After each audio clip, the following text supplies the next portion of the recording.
Chapitre 1, Fondation de sable. Nathaniel Russo a toujours été un homme calculé. À 42 ans, il avait bâti sa vie sur la précision et le contrôle, qualité qui lui avait été très utile au cours de sa carrière d'ingénieur en architecture de haut niveau, concevant des structures capables de résister aux tremblements de terre et aux ouragans. Sa force personnelle était à l'image de sa réputation professionnelle, incassable, résiliente, redoutable. Les murs de son bureau étaient ornés de récompenses et de photographies de ses projets les plus impressionnants. Une photo en particulier s'est démarquée, Nathaniel debout à côté d'un immense gratte-ciel à Seattle, son bras autour de sa femme Vanessa et de leur fille Lily rayonnant entre eux. Cette photo avait été prise il y a 5 ans. Ils avaient alors l'air heureux. Peut-être qu'ils l'étaient. Les collègues de Nathaniel chez Meridian Engineering savaient qu'il valait mieux ne pas le contrarier. Il était juste mais exigeant, généreux envers ceux qui faisaient preuve de loyauté et impitoyablement efficace pour éliminer les obstacles ou les personnes qui se mettaient en travers de son chemin. Son équipe le respectait, mais peu prétendaient le connaître vraiment. Derrière ses yeux verts calculateurs se cachait une histoire dont peu de gens étaient au courant. Ayant grandi dans la pauvreté, avec un père alcoolique et une mère absente, Nathaniel avait appris très tôt que la confiance était un luxe qu'il ne pouvait pas se permettre. Son ascension de famille d'accueil à étudiant boursier puis à professionnel respecté s'est forgée grâce à une pure détermination. Il n'avait pas seulement gravi les échelons socio-économiques, il l'avait construit lui-même. Mal en punissant le mal. À la maison, Nathaniel croyait avoir créé quelque chose de différent, un sanctuaire de confiance. Sa femme, Vanessa, avec son rire chaleureux et son tempérament artistique, avait semblé son parfait contrepoids. Ils se sont rencontrés lors d'un gala de charité il y a 12 ans, alors qu'elle travaillait comme coordinatrice d'événements. Son charme facile l'avait attiré dans son apparente sincérité, faisant craquer l'armure. Et a passé des décennies à forger leur fille, Lily, aujourd'hui âgée de 11 ans, qui avait les cheveux blond miel de sa mère mais l'esprit analytique de Nathaniel. Elle excellait en mathématiques et en sciences, ce qui rendait secrètement fier son père, même s'il le montrait rarement. Nathaniel n'était pas démonstratif de son affection, mais sa disposition était inébranlable. La vaste maison au bord du lac, l'école privée de Lily, les frais de scolarité, le studio d'art de Vanessa, autant de témoignages de son engagement. Sous cette façade soigneusement construite, cependant, des fractures capillaires se formaient. La première indication est venue il y a 6 mois, lorsque Vanessa s'est inscrite à un programme d'art dans un collège communautaire local. « J'ai besoin de quelque chose pour moi », avait-elle expliqué. Nathaniel avait hoché la tête, distrait par l'échéance prochaine d'un projet. Il n'avait pas compris la signification de ses paroles, le changement subtil dans son comportement. D'autres signes suivirent, des ateliers de week-end prolongés par des engagements en soirée, de nouveaux amis dont Nathaniel ne reconnut pas les noms. Appels téléphoniques qui se sont terminés brusquement lorsqu'il est entré dans la chambre. Chaque incident en soi semblait sans conséquence, mais ensemble, ils formaient un modèle que son esprit analytique ne pouvait ignorer. Puis vint Theo Reeves, professeur d'art au collège communautaire. Il était venu chez eux un soir pour déposer des provisions. Vanessa l'avait oublié après les cours. Grand, avec des cheveux bruns ébouriffés et une désinvolture affectée, il avait tendu la main à Nathaniel avec un sourire qui n'atteignait pas ses yeux.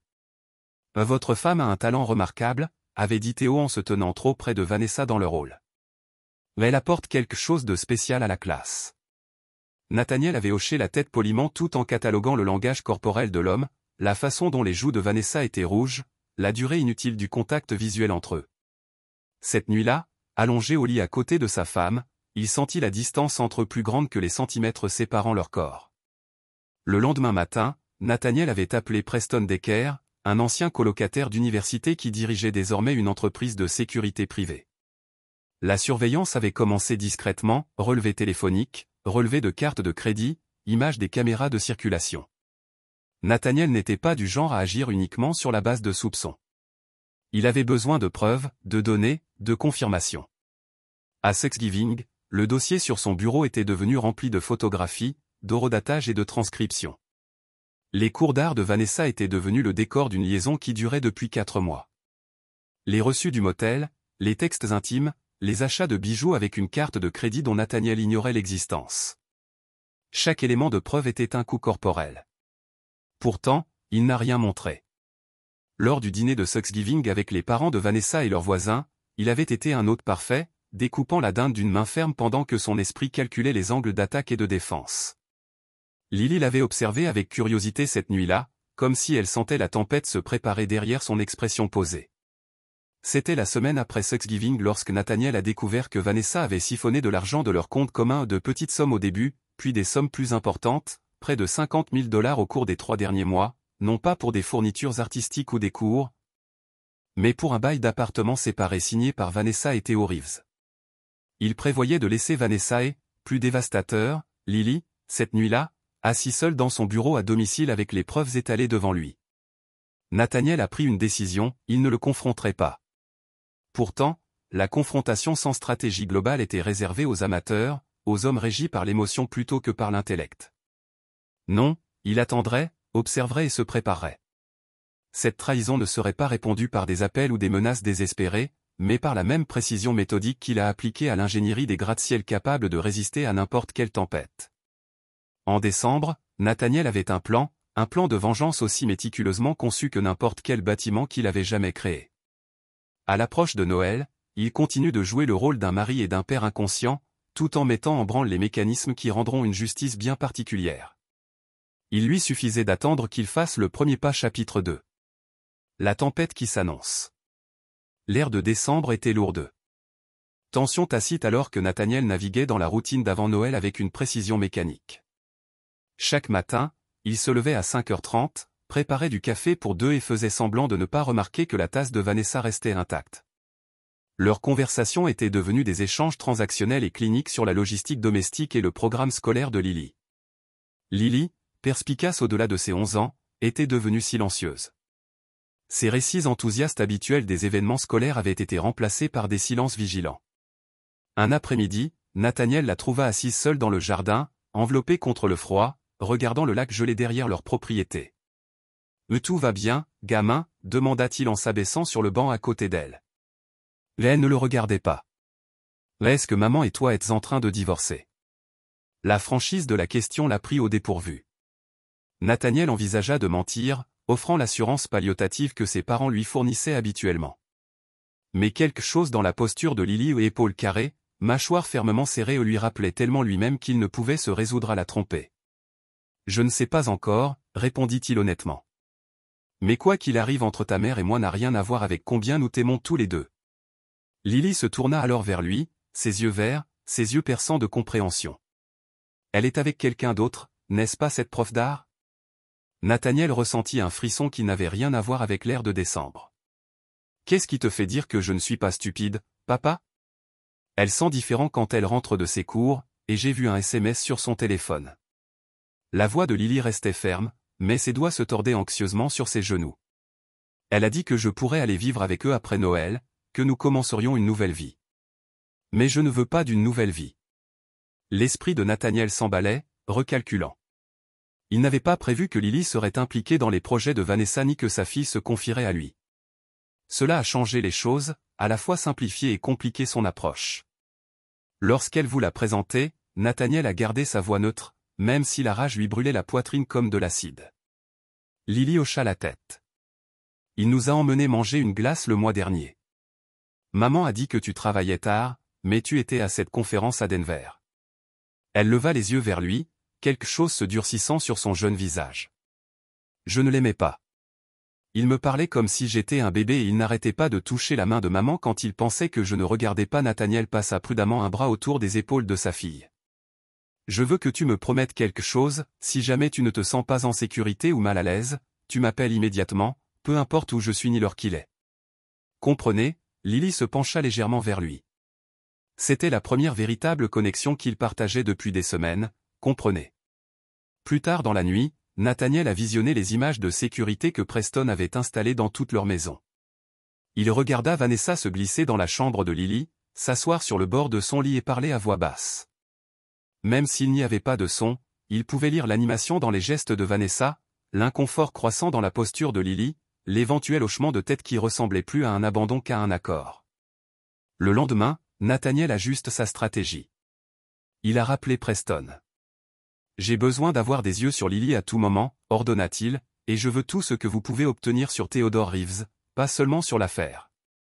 Je veux des dossiers financiers, une formation, des relations antérieures, des antécédents criminels, le cas échéant, tout. La voix de Preston est restée professionnelle. J'ai déjà fait l'essentiel de cela. Il y a quelque chose que vous devez savoir sur Reeves, il n'est pas seulement un professeur d'art. Avant de déménager ici, il avait des liens avec un réseau de contrefaçon d'œuvres d'art haut de gamme à Chicago. Rien de prouvé, les accusations ont été abandonnées, mais il y a eu 3 enquêtes distinctes intéressantes. L'esprit de Nathaniel commença à formuler de nouvelles possibilités. Et ma femme? Quelle est son implication? Rien de concret pour l'instant, mais il y a eu des transactions inhabituelles depuis un compte à son nom vers une entité offshore. Cela apparaît dans nos dossiers d'enquête pour contrefaçon.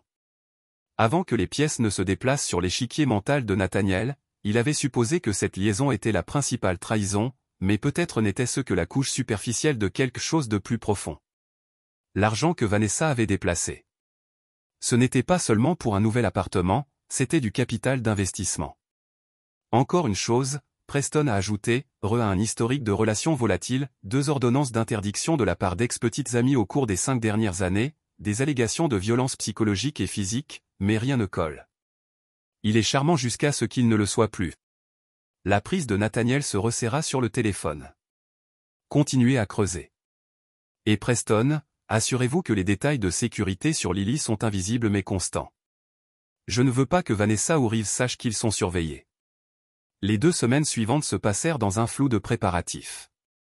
Nathaniel a ajusté son horaire de travail pour rester plus souvent à la maison et a cité un client potentiel en ville pour expliquer sa soudaine disponibilité. Vanessa semblait à la fois soulagée et irritée par sa présence accrue, ses plans étant clairement compliqués par son œil vigilant. 3 jours avant Noël, Nathaniel reçut un appel de Preston. Nous l'avons confirmé. Ri a utilisé les relations de votre femme avec de riches collectionneurs d'art, des gens qu'elle a rencontrés en coordonnant ces galas de charité pour vendre des contrefaçons. Nous avons retracé 5 ventes au cours des 3 derniers mois seulement, pour un total d'un peu plus de 2 millions de dollars. Et Vanessa, elle est consciente, plus que consciente qu'elle est que le courtier utilise son expérience artistique légitime comme couverture. Ils construisent cette opération depuis au moins 6 mois. Nathaniel absorba cette information avec une froide clarté. Qu'en est-il de leur projet de départ? Prévu pour le matin de Noël, billet aller simple pour Buenu, bélier pour 3 personnes. C'est Reeves et Lily partent à 7h30. L'Argentine, connue pour sa réticence à extrader certains types de criminels financiers, a mis en place la pièce finale. Merci, Preston.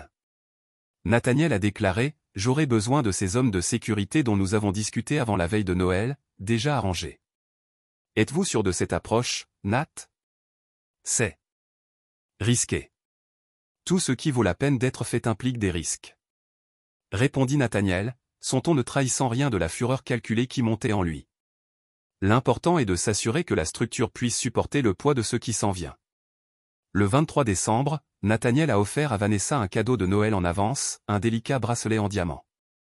Sa surprise semblait réelle, rapidement remplacée par une émotion qui aurait pu être de la culpabilité ou peut-être simplement un calcul. « C'est magnifique » murmura-t-elle, lui permettant de le serrer autour de son poignet.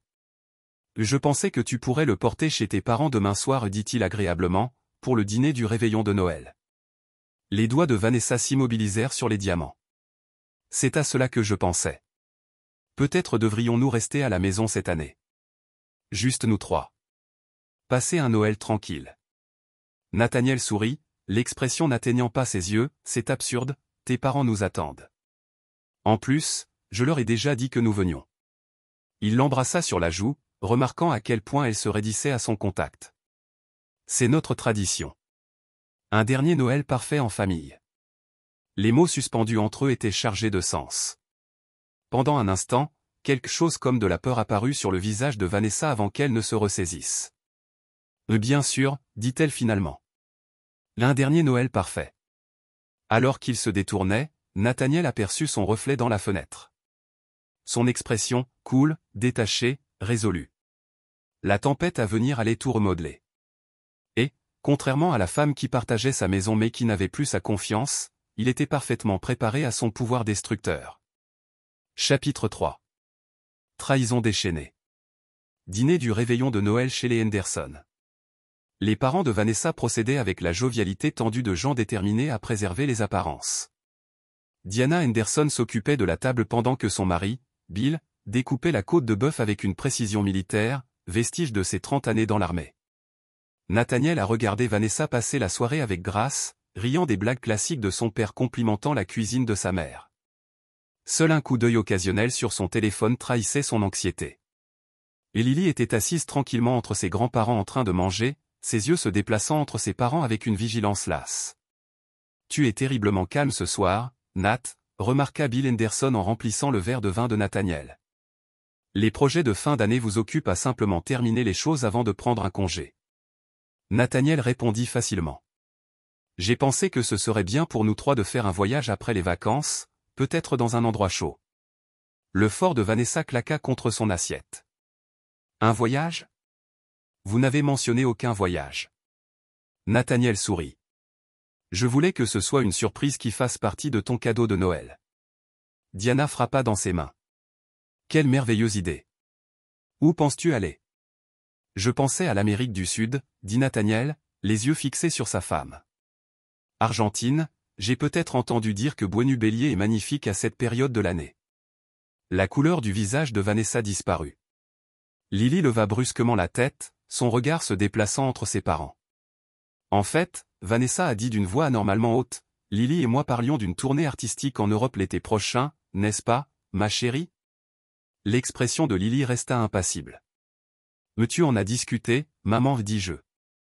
Je préfère aller au camp scientifique. » Un silence inconfortable s'abattit sur la table, rompu seulement lorsque Bill s'éclaircit la gorge et se lança dans l'histoire de ses propres voyages en Europe pendant son service militaire.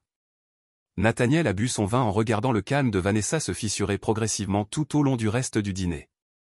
Au moment où ils arrivèrent à la maison vers minuit, Vanessa était visiblement agitée.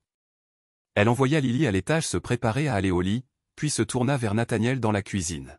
« Et qu'est-ce que c'était à propos de l'Argentine » a-t-elle demandé en gardant la voix basse. Nathaniel s'appuya contre le comptoir. L'image d'une indifférence désinvolte. « Je fais juste la conversation. » « Pourquoi l'Argentine signifie-t-elle quelque chose pour vous ?»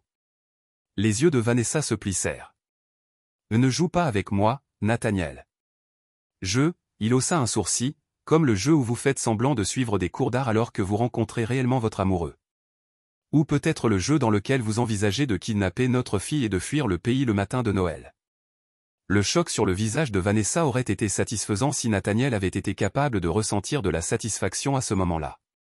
Au lieu de cela, il ne ressentit qu'une froide résolution. « Comment avez-vous ? » Non, je connais Vanessa depuis des mois, chaque rencontre, chaque texte, chaque faux tableau que toi et Théodore avez vendu. Il s'approcha. Pensais-tu vraiment que je ne remarquerais pas que je ne protégerais pas ce qui m'appartient ? La peur remplaça le choc dans l'expression de Vanessa. Nat, tu ne comprends pas, Théo, et je le garde. Nathaniel l'interrompit. Je comprends parfaitement. Vous avez trouvé quelqu'un qui vous a fait vous sentir spécial, excitant. Vous avez décidé que notre vie, notre famille, n'était pas suffisante. Sa voix reste ferme, contrôlée. Mais emmener Lily, l'impliquer dans votre entreprise criminelle, cela dépasse une limite que je ne peux pas pardonner. La posture de Vanessa changea, la défiance remplaçant la peur. Tu n'as jamais été là, Nathaniel, toujours au travail, toujours concentré sur tes précieux bâtiments. Théo me voit. Il valorise mon intelligence, mon talent. Il apprécie vos relations avec de riches collectionneurs d'art et votre volonté de commettre une fraude. Nathaniel l'a corrigé mais, plus important encore, il est prêt à utiliser une fillette de 11 ans comme couverture pour son évasion. Dites-moi, cela vous semble-t-il de l'amour ou de l'opportunisme ? L'incertitude apparut sur le visage de Vanessa avant qu'elle ne se ressaisisse. Vous ne savez rien de lui, de nous. Je sais qu'il a 2 ordonnances d'interdiction de la part d'anciens partenaires. Je sais qu'il a quitté Chicago sous enquête pour contrefaçon d'œuvres d'art. Je sais qu'il te manipule aussi efficacement que tu m'as manipulé. Nathaniel se dirigea vers les escaliers. Emportez tout ce que vous voulez emporter avec vous, partez le matin, mais Lily reste ici. Vanessa lui attrapa le bras. Vous ne pouvez pas faire ça. C'est aussi ma fille. Un fait que vous auriez dû prendre en compte avant d'envisager de l'emmener dans un pays sans traité d'extradition. Nathaniel retira sa main de son bras.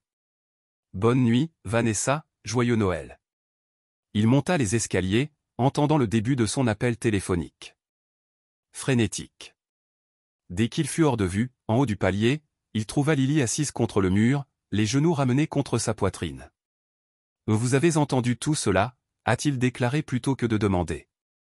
Elle hocha la tête, les yeux écarquillés.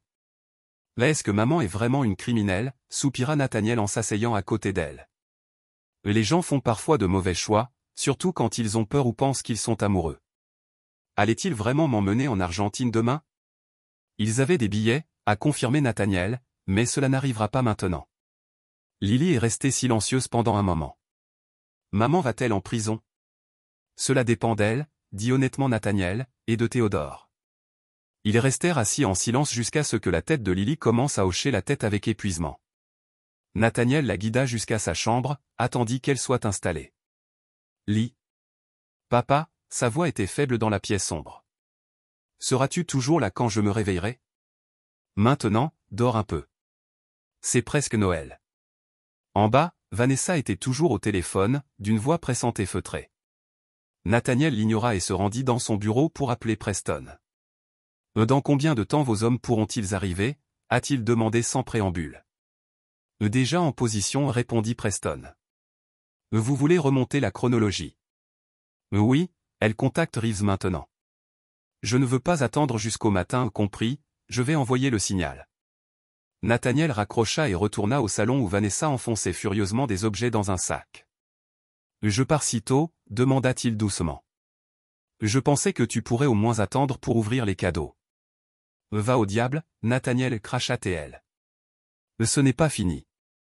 Je reviendrai pour Lily. »« Non, me dit-il simplement. »« Mais tu ne le feras pas. » La sonnette a retenti, surprenant Vanessa. Nathaniel qui s'est déplacé pour y répondre, révélant deux policiers debout sur le porche, les hommes de sécurité privés de Preston visibles dans des voitures banalisées de l'autre côté de la rue. « Monsieur Russo ?» a demandé l'officier principal. « Nous avons reçu un appel concernant des troubles domestiques à cette adresse. »« C'est ridicule » intervint Vanessa. « Il n'y a aucune perturbation ici. »« En fait » dit calmement Nathaniel. « Ma femme venait de partir. Je crois qu'elle rencontre quelqu'un. » Il se tourna vers les officiers. « Peut-être pourriez-vous l'escorter. Je m'inquiète de son état d'esprit. Elle a proféré des menaces. » Ce n'est pas le cas. La voix de Vanessa s'est élevée brusquement.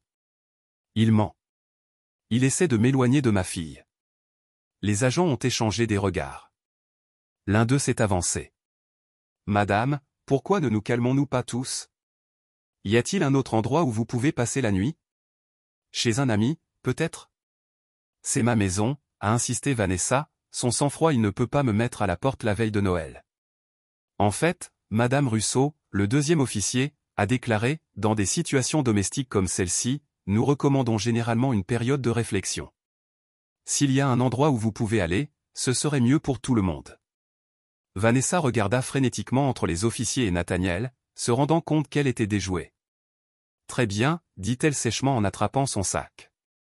Je pars, mais ce n'est pas fini, Nathaniel, pas de loin. Alors qu'elle le dépassait vers la porte, il se pencha près de son oreille. C'était fini le moment où tu as décidé de me trahir. Tu ne le savais pas encore. Les policiers ont escorté Vanessa jusqu'à sa voiture, l'ont regardée partir dans la nuit enneigée. L'un d'eux est revenu pour parler avec Nathaniel. Nous ferons passer une voiture de patrouille périodiquement ce soir, monsieur, par mesure de précaution, les a remerciés, sachant que les hommes de Preston assureraient une surveillance beaucoup plus efficace. Alors que la police partait, il a fermé la porte et s'est tenu seul dans l'entrée de sa maison trop calme. Il monta à nouveau les escaliers pour vérifier Lily, avant de se rendre dans la chambre principale, ouvrant le coffre-fort caché derrière un tableau, l'une des premières œuvres de Vanessa. Ironiquement, il a retiré une clé USB et plusieurs dossiers de documents. Tout était en place pour demain. Le matin de Noël n'apporterait aucune célébration, aucun petit déjeuner familial, aucune traditionnelle ouverture des cadeaux. Au lieu de cela annoncerait le début du châtiment méticuleusement conçu par Nathaniel Russo, un effondrement structurel conçu pour causer un maximum de dégâts à ceux qui avaient osé saper ses fondations. Chapitre 4. Illusion brisée. Le matin de Noël se levait, la lumière froide et claire du soleil se réfractait à travers les fenêtres couvertes de givre dans la maison silencieuse. Nathaniel avait à peine dormi, passant la majeure partie de la nuit à se coordonner avec Preston et à revoir les derniers détails de son plan. À 6 heures du matin, il avait la confirmation que Vanessa avait passé la nuit à l'appartement de Theodore Reeves et que leur vol de 7h30 à destination de Buenos avait été annulé sur ses instructions par des canaux qui ne pouvaient pas lui permettre de remonter. Il prépara du café et attendit, sachant ce qui allait suivre. Le système de sécurité de la maison l'a alerté d'un mouvement à la porte d'entrée à 6h42 précise. Le flux de la caméra montrait Vanessa et Theodore leurs expressions tendues. Alors qu'ils essayaient la porte, ils la trouvèrent verrouillée, puis se dirigèrent vers l'entrée arrière. Nathaniel appuya sur un bouton de son téléphone pour activer le système de haut-parleurs externes de la maison.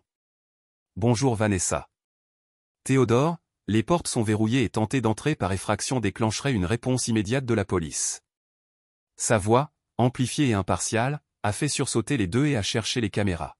« Si vous êtes ici pour Lily, sachez qu'elle n'est pas disponible pour des voyages internationaux aujourd'hui ou tout autre jour. » Theodore s'avança, son beau visage déformé par la colère. « Écoute, tu contrôles ? » ?»« Non, tu écoutes. » Nathaniel l'interrompit. « J'ai des preuves de chaque faux tableau que vous avez vendu, de chaque transaction frauduleuse, de chaque communication planifiant votre petite évasion. En ce moment, ces preuves sont détenues par mon avocat avec pour instruction de les communiquer au FBI, à Interpol et aux autorités artistiques compétentes si quelque chose arrive à moi ou à ma fille. » Un croquis de Picasso adressé à l'épouse du sénateur Wilson. Nathaniel les a énumérés calmement. Dois-je continuer ? Peut-être mentionner le compte offshore chez Caïman où vous avez déposé les bénéfices, ou l'unité de stockage au nom de la mère de Théodore où vous conservez vos fournitures et vos stocks invendus ? Le silence stupéfait qui a suivi a dit à Nathaniel tout ce qu'il avait besoin de savoir, en se rapprochant de la caméra la plus proche. Que veux-tu, Nathaniel Money ? Vous volez nos comptes communs ou le produit de vos crimes ? Le ton de Nathaniel resta égal, ton argent ne m'intéresse pas, Vanessa. Quoi de plus simple ? Je veux que vous disparaissiez tous les deux de ma vie et de mes mensonges pour toujours. Théodore rit. Un son laid, ou quoi ? Vous aussi, vous vous ruinerez. Votre femme est impliquée. Votre réputation serait détruite. Une hypothèse raisonnable, concéda Nathaniel, à un détail près. J'ai passé le mois dernier à m'assurer que toutes les preuves pointaient exclusivement vers vous aussi. L'implication de Vanessa semble forcée.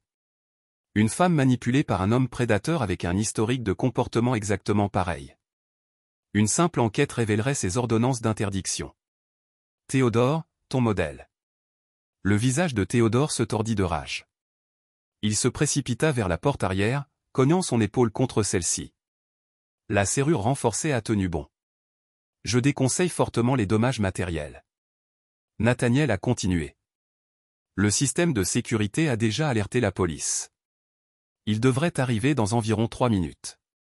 Comme par hasard, des sirènes lointaines sont devenues audibles. Vanessa attrapa le bras de Théodore, l'éloignant de la porte. « Ce n'est pas fini », a crié Théodore en direction de la caméra. « Vous pensez avoir gagné, mais vous ne savez pas à qui vous avez affaire. »« En fait, je sais exactement à qui j'ai affaire », répondit Nathaniel. Un artiste de second ordre qui s'est tourné vers la contrefaçon parce que son propre travail n'a jamais été à la hauteur. Un homme qui séduit des femmes vulnérables, exploite leurs relations, puis les abandonne lorsqu'elles ne sont plus utiles. Votre modèle est remarquablement cohérent, Théodore. Les sirènes se sont fait plus fortes. L'expression de Vanessa est passée de la colère à la peur. Nat, s'il vous plaît, a-t-elle plaidé avec un tremblement calculé dans sa voix. Pensez à Lily. Elle a besoin de sa mère. Vous avez perdu cette considération lorsque vous envisagez de l'utiliser comme couverture pour votre évasion ? Nathaniel a répondu. La police sera là dans un instant. Je vous suggère de partir tous les deux, à moins que vous ne vouliez expliquer pourquoi vous tentez de pénétrer par effraction chez moi. Le matin de Noël, Théodore a attrapé le bras de Vanessa, la traînant brutalement vers la porte latérale déarrangée avec le contact de Preston dans un service de police local. À l'étage, il entendit la porte de Lily s'ouvrir, éteignant le moniteur de sécurité. Il se rendit à la cuisine pour préparer le petit déjeuner, arrangeant ses traits dans une expression calme, avant que sa fille n'apparaisse dans l'embrasure de la porte, toujours en pyjama. « Joyeux Noël, Lily », dit-il en posant une assiette de crêpes sur le comptoir. Affamée, elle regarda autour d'elle la cuisine vide. Vous et maman, elle décida de passer Noël avec son amie. Nathaniel répondit prudemment. C'est juste nous aujourd'hui. Lily grimpa sur un tabouret au comptoir, son expression bien trop sérieuse pour un enfant le matin de Noël. Je voulais t'emmener avec eux, mais je ne pensais pas que c'était une bonne idée parce que ce sont des criminels, demanda franchement Lily. Parce qu'ils voulaient t'emmener dans un autre pays sans en discuter avec moi. Nathaniel corrigea, les autres problèmes sont des problèmes d'adultes compliqués dont vous n'avez pas à vous soucier. Lily poussa ses crêpes. Vas-tu envoyer maman en prison, non pas à cause de son contenu, mais à cause de la curiosité détachée dans le ton de sa fille, pas de larmes, pas de détresse, juste une enquête analytique. Donc, comme sa propre approche, cela dépend de ce qui se passera ensuite. Il a répondu honnêtement. Je lui ai donné une chance de faire de meilleurs choix. Lily hocha la tête, apparemment satisfaite de cette réponse. Peut-on encore ouvrir les cadeaux? Bien sûr, Nathaniel parvint à sourire. C'est à cela que sert Noël. Ils se dirigèrent vers le salon, où la pile de cadeaux emballés semblait excessive en l'absence d'un tiers de leur famille. Lily ouvrit sa présence méthodiquement, exprimant une gratitude appropriée pour chaque élément, mais sans l'exubérance des années précédentes. Nathaniel trouvait sa retenue à la fois admirable et déchirante. Une fois le dernier cadeau déballé, Lily regarda autour de la pièce, puis vers son père. Il n'y a rien pour maman.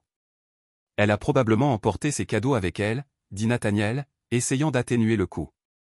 Lily secoua la tête. Non, j'ai vu un truc d'emballage la semaine dernière. Il y avait une grosse boîte avec mon nom dessus. Elle se leva, se dirigea vers le placard du couloir et en sortit un gros paquet enveloppé dans du papier argenté. C'est ici. Nathaniel ressentit un léger malaise. Peut-être devrions-nous attendre. Mais Lily était déjà en train de déchirer le papier, révélant une simple boîte en carton. Elle l'ouvrit et en sortit une enveloppe, puis une photo encadrée d'elle avec Vanessa et Théodore dans ce qui semblait être un parc d'attractions, une sortie dont Nathaniel ignorait tout. En dessous se trouvaient des brochures pour les écoles internationales de Buenu, Bélier. Mais qu'est-ce que c'est? Lily a demandé sa voix. Le petit Nathaniel lui prit l'enveloppe des mains, l'ouvrant pour trouver des billets d'avion et des demandes de visa argentin avec les noms de Lily et Vanessa. Il y a aussi une note manuscrite. Lily, au moment où tu ouvriras ceci, nous commencerons notre nouvelle aventure. Théo a des amis en Argentine qui peuvent nous aider à construire une nouvelle vie merveilleuse. Je sais que ton père te manquera, mais parfois les adultes se séparent. Tu comprendras quand tu seras plus grand. Théo est tellement excité d'être ton nouveau père. J'aime maman. Nathaniel plia soigneusement le message, son sang-froid menaçant de se briser pour la première fois. Son insensibilité. Préparer ce cadeau pour Lily, projetant de l'offrir le matin de Noël, sans avertissement, sans préparation, déclencha une rage qu'il avait du mal à contenir. Lily fixait les objets étalés devant elle, son expression étant illisible. Puis, d'un geste délibéré, elle rassembla le tout et se dirigea vers la cheminée où brûlait un petit feu. Une à une, elle a jeté dans les flammes les brochures, la photo et enfin le mot « Lily ». Commença Nathaniel, ne sachant pas quoi dire. « C'est bon, papa, dit-elle, sa voix plus ferme qu'elle ne l'aurait été. Je sais qui m'aime et qui ne m'aime pas. » Le moment fut interrompu par le téléphone de Nathaniel. Le nom de Preston a clignoté sur l'écran. « Excusez-moi une minute, dit-il à Lily, entrant dans son bureau pour répondre à l'appel. Ils sont en mouvement. Preston rapporta sans préambule, se dirigeant vers l'unité de stockage. Tout comme vous l'avez prédit, mes gars sont en position et le contact du FBI prêt à recevoir le conseil anonyme dès qu'il commence à charger la camionnette. Nous avons confirmé avoir loué un véhicule ce matin. On dirait qu'il prévoit de se rendre au Mexique. Nathaniel a considéré ces informations. Laissez-les charger au moins la moitié des contrefaçons. Nous avons besoin de suffisamment de preuves pour que les charges soient comprises. Et la fille que vous avez mentionnée? Il y a eu un incident ce matin manipulé. Nathaniel a répondu. Mais j'aimerais remonter notre calendrier. Je ne veux pas leur donner le temps de me regrouper. Considérez que c'est fait. Preston lui a assuré que j'appellerai quand ils sont en détention. Nathaniel a mis fin à l'appel et est retourné dans le salon où Lily avait commencé à nettoyer le papier d'emballage jeté. Un enfant aussi consciencieux. Même au milieu d'un traumatisme émotionnel, il a ressenti une vague de protection couplée à une résolution renouvelée. « Et que diriez-vous de sortir pour le déjeuner » a-t-il suggéré. « Il y a un restaurant sur Main Street qui est ouvert aujourd'hui. Lily leva les yeux, surpris par la normalité de la suggestion. Où pouvons-nous obtenir des milkshakes? Absolument. Nathaniel sourit, une véritable expression cette fois. C'est Noël, après tout. Alors qu'il se préparait à partir, Nathaniel a reçu un SMS de Preston, la livraison sécurisée en cours. Expression sombre au-delà de ses oreilles. Cela va mieux, il a promis. Vess et Vanessa Russo. Nathaniel avait gardé Lily isolée du pire, l'envoyant pour rester avec ses grands-parents pendant quelques jours alors qu'il s'occupait des retombées immédiates. Bill et Diana Henderson ont été dévastés par les actions de leur fille, leur incrédulité initiale cédant la place à la colère et à la honte à mesure que l'épreuve montait. Ils avaient accueilli Lily à bras ouverts, leur dévouement à leur petite fille inébranlable. Malgré les troubles, Nathaniel s'est assis dans le bureau de son avocat en examinant les derniers développements. Maxwell Ortiz, un homme pointu avec 30 ans d'expérience dans la navigation de bataille juridique Istex, a exploité un dossier sur son bureau. L'accusation a un dossier solide contre Reeves. Maxwell a expliqué plusieurs chefs d'accusation de fraude, de contrefaçon, de complot, de transport interétatique de biens volés. Il regarde 15 à 20 ans minimum. Et Vanessa, a demandé Nathaniel. Sont-on neutre? L'expression de Maxwell s'est resserrée. C'est plus compliqué. Son avocat pousse un récit qu'elle a été manipulée, contraint. Ils mettent en évidence l'histoire de Reeves avec des femmes suggérant qu'elle craignait pour sa sécurité et ses lits si elle ne coopère pas. La mâchoire de Nathaniel se serre. C'est absurde.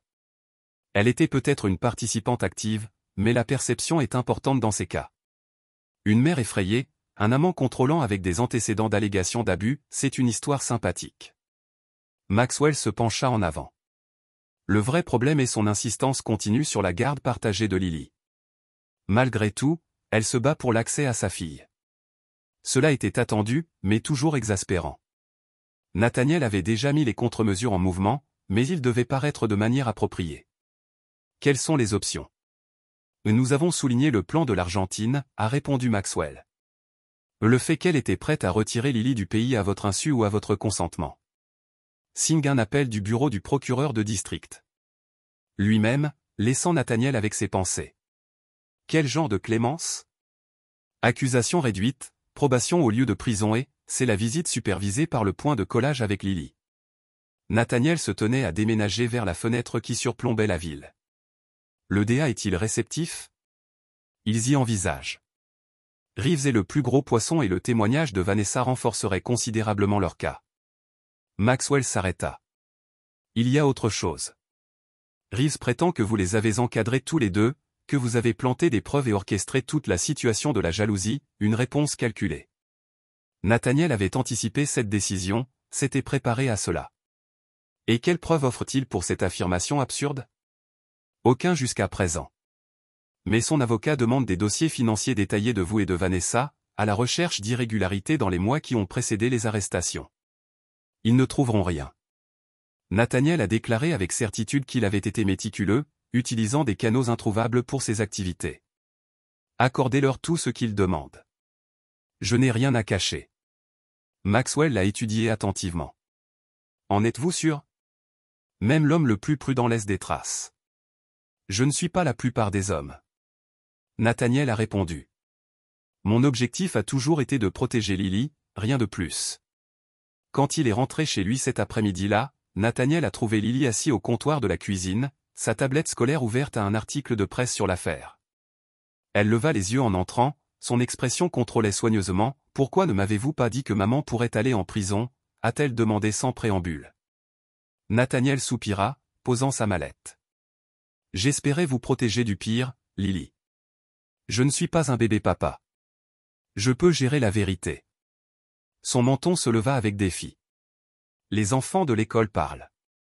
Ils disent que maman et son petit ami sont des criminels, qu'ils ont volé des millions de dollars. C'est compliqué, est-ce vrai? Lily interrompit. Maman l'a-t-il vraiment aidé à voler tout cet argent? Nathaniel a soigneusement considéré sa réponse. Lily méritait l'honnêteté, mais il avait besoin d'équilibrer la vérité avec des explications appropriées. Ta mère a fait de très mauvais choix, a-t-il dit. Enfin, elle s'est impliquée avec un homme qui l'a convaincu de faire des choses mal et illégales. Ils ont vendu de fausses peintures à des gens qui pensaient acheter un art réel et précieux.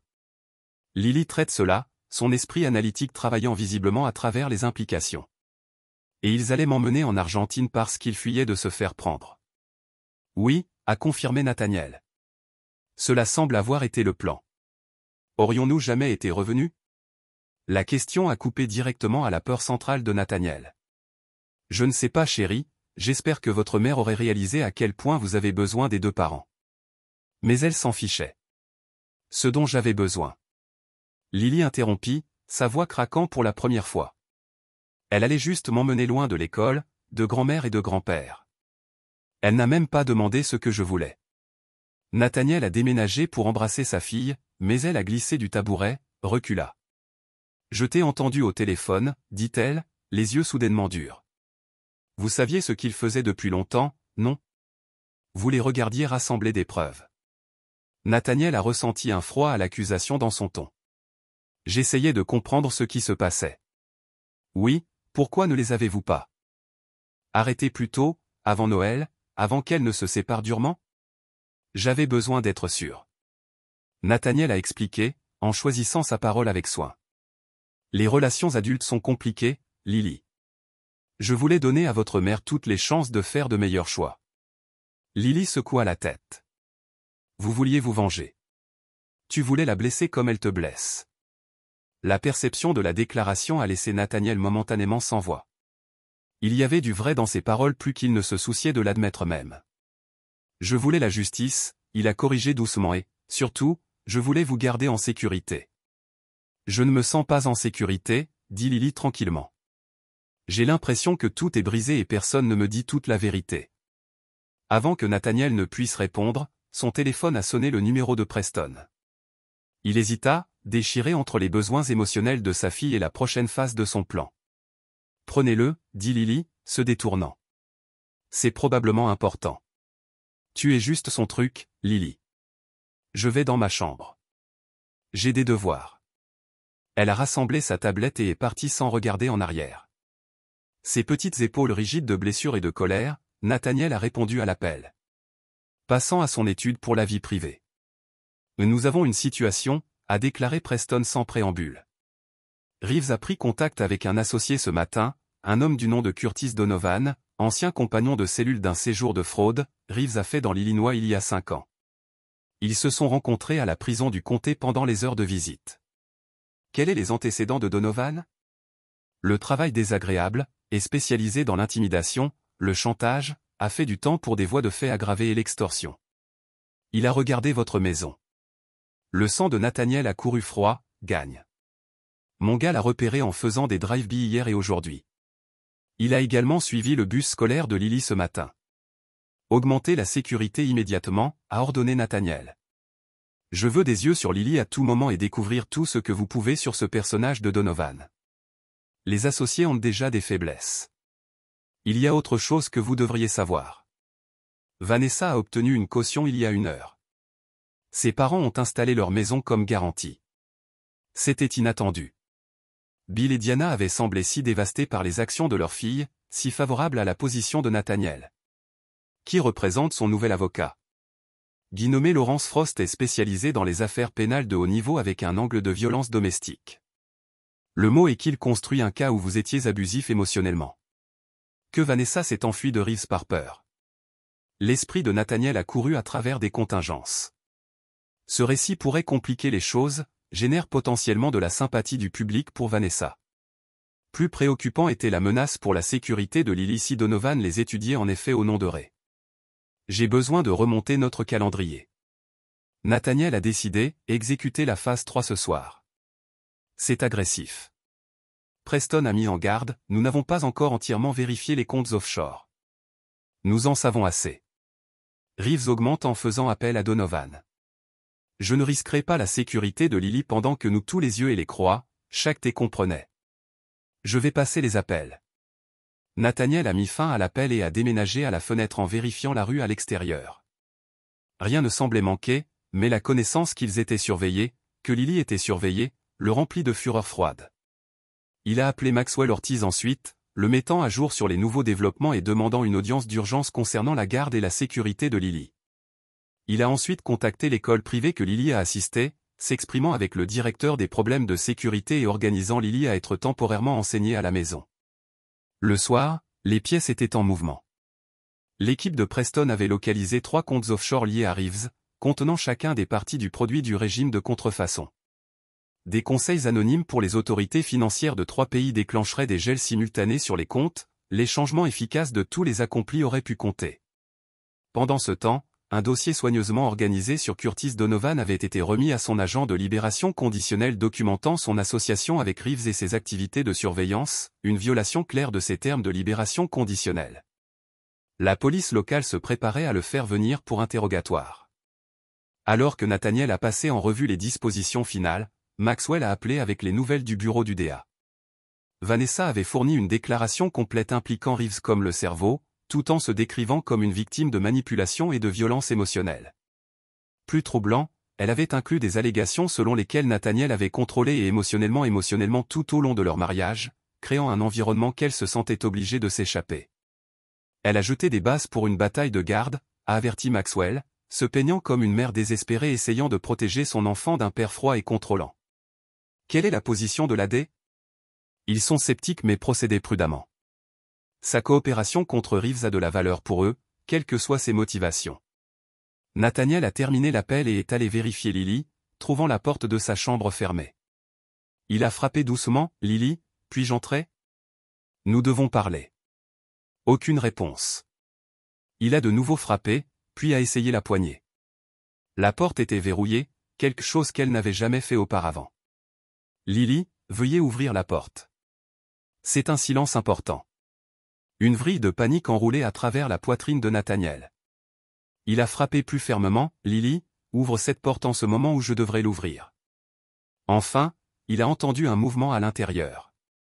Le verrou a cliqué et la porte s'ouvrit légèrement. Lily se tenait là, le visage, l'alarme en rue, ce qu'elle demanda catégoriquement. Le soulagement le traversa rapidement, suivi de l'inquiétude de sa détresse évidente. Nous devons discuter de certains changements pour demain. Vous n'irez pas à l'école pendant quelques jours à cause de l'homme qui m'a suivi. Lily interrompit. Je l'ai vu, voiture noire, casquette de baseball. Il était à l'extérieur de l'école hier et aujourd'hui. Nathaniel regarda sa fille, a de nouveau attrapé le hors-garde par sa perception. Vous l'avez remarqué, je remarque tout. Elle a dit simplement, le petit ami de maman l'a envoyé, non? Pour nous effrayer? Nous le pensons. Oui, c'est pourquoi il restera à la maison jusqu'à ce que nous résolvons la situation. Un tuteur viendra ici à la place. Lily hocha la tête, apparemment sans surprise. Est-ce que maman revient? Elle est sous caution, a admis Nathaniel, mais il y a une ordonnance d'interdiction l'empêchant de vous contacter ou de venir ici. Lily a digéré ces informations puis a demandé, que se passe-t-il ensuite? C'était la même question que Nathaniel se posait. Son plan soigneusement construit avait expliqué la plupart des éventualités, mais la nouvelle stratégie de Vanessa et l'escalade de Reeves avec Donovan ont introduit des variables qu'il n'avait pas pleinement prévues. Nous restons en sécurité, a-t-il répondu. Nous suivons le processus juridique et nous espérons que la vérité prévaudra. Lily l'a étudié avec ses yeux verts pénétrants qui n'ont rien manqué. Tu vas les blesser, n'est-ce pas, maman et son petit ami? Vous prévoyez quelque chose. Nathaniel a maintenu son sang-froid, bien qu'intérieurement, il s'émerveillait de l'intuition de sa fille. Je m'assure que la justice est rendue, Lily. Rien de plus justice ou vengeance. Demanda-t-elle, faisant écho à son accusation antérieure. Quelle est la différence? C'était une question profonde d'une question de 11 ans qui a frappé au cœur des motivations de Nathaniel. Il s'était dit que ses actions concernaient la protection, la justice, mais la satisfaction qu'il ressentait à chaque étape de la chute d'Anessa et de Théodore a suggéré le contraire. Mais parfois, il n'y a pas beaucoup de différence, a-t-il admis finalement. Mais ma priorité a toujours été de vous protéger. Lily semblait accepter cela, hochant légèrement la tête. D'accord, bonne nuit, papa. Elle a fermé la porte avant de pouvoir répondre. Nathaniel se tenait là un instant, instable par la conversation. Sa fille le regardait, jugeant ses actions contre ses paroles, développant son propre cadre moral. Au milieu de ce chaos, il devait faire attention à l'exemple qu'il donnait, la leçon qu'elle apprenait sur le pouvoir, la rétribution et la pardon. Pourtant, même si cette pensée s'est formée, il est retourné à son étude pour finaliser la phase suivante de la destruction de Theodore Reeves. À minuit, tout était en place. Des conseils anonymes avaient été livrés aux autorités financières des îles Caïmans, de la Suisse et du Panama. Curtis Donovan avait été détenu pour violation de la libération conditionnelle. Un dossier détaillé sur l'opération de contrefaçon de Theodore Reeves avait été divulgué à un éminent journaliste d'investigation, garantissant une attention continue des médias.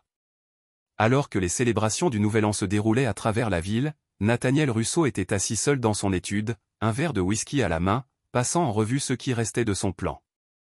Les fondements de la vie d'Anessa et de Théodore s'effondrent, tout comme le sien quand il a découvert leur trahison. Pourtant, la victoire creuse lui a donné moins de satisfaction que prévu. À l'étage, sa fille a dormi ou a fait semblant de dormir, portant des blessures émotionnelles qui pourraient ne jamais guérir complètement. Les dommages collatéraux de sa rétribution devenaient apparents, jetant des ombres sur la justice qu'il avait si méticuleusement conçue. À l'approche de minuit, Nathaniel a appelé, pas à Preston ou à Maxwell, mais à Diana Henderson, la mère de Vanessa. « J'ai besoin de parler avec vous et Bill » a-t-il dit quand elle a répondu à propos de Lily et de Vanessa. Maintenant, Diana a semblé surpris. « Tout, Diana. » Nathaniel a gardé son niveau de voix. Appelé et déménagé à la fenêtre regardant des feux d'artifice a commencé à éclairer le ciel nocturne, annonçant l'arrivée d'une nouvelle année. Une ardoise propre pour certains, mais pour lui et Lily, simplement la phase suivante d'un calcul soigneusement orchestré. La question que Lily avait posée s'attardait dans son esprit, la justice ou la vengeance?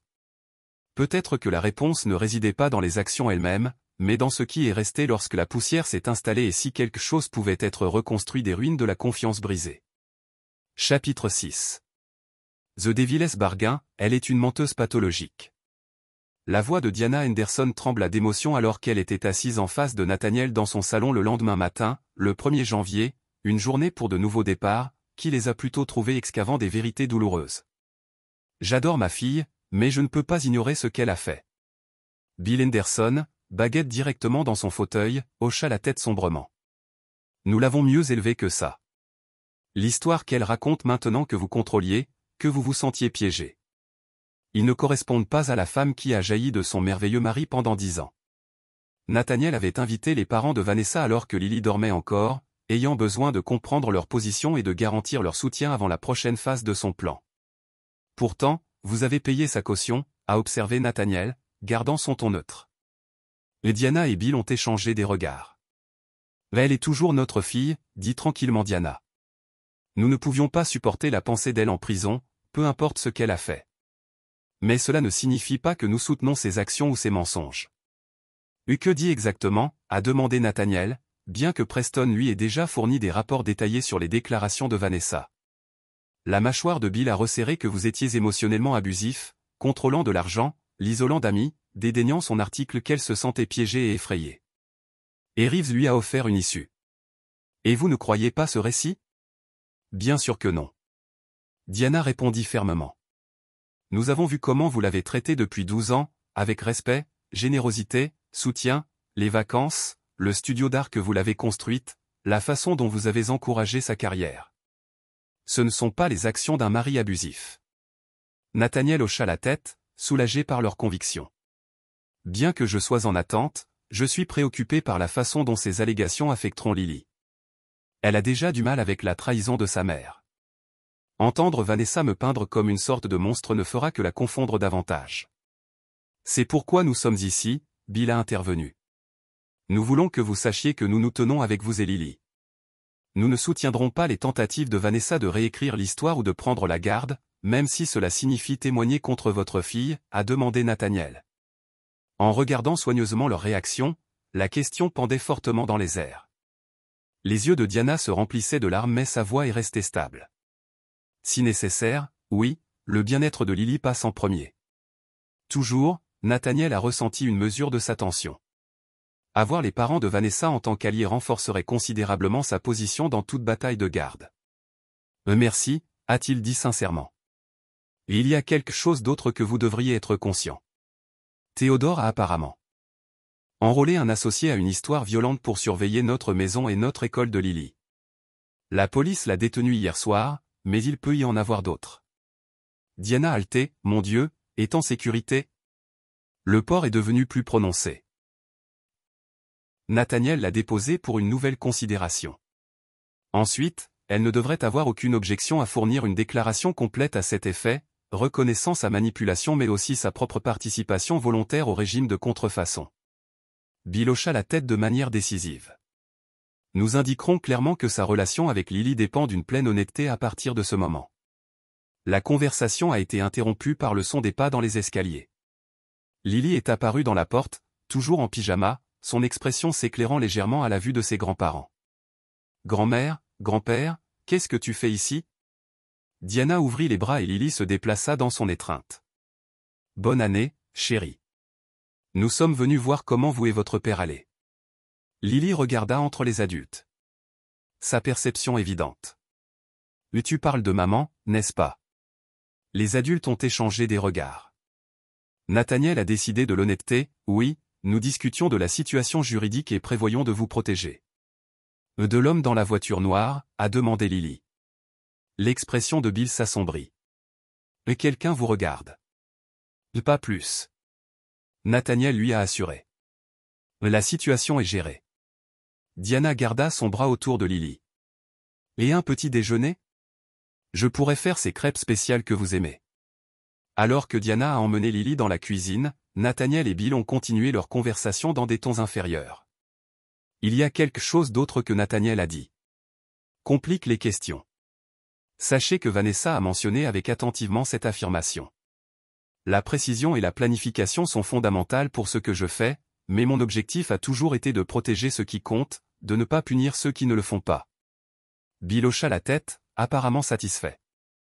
C'est ce que nous leur avons dit que vous êtes méthodique et protecteur, pas vindicatif.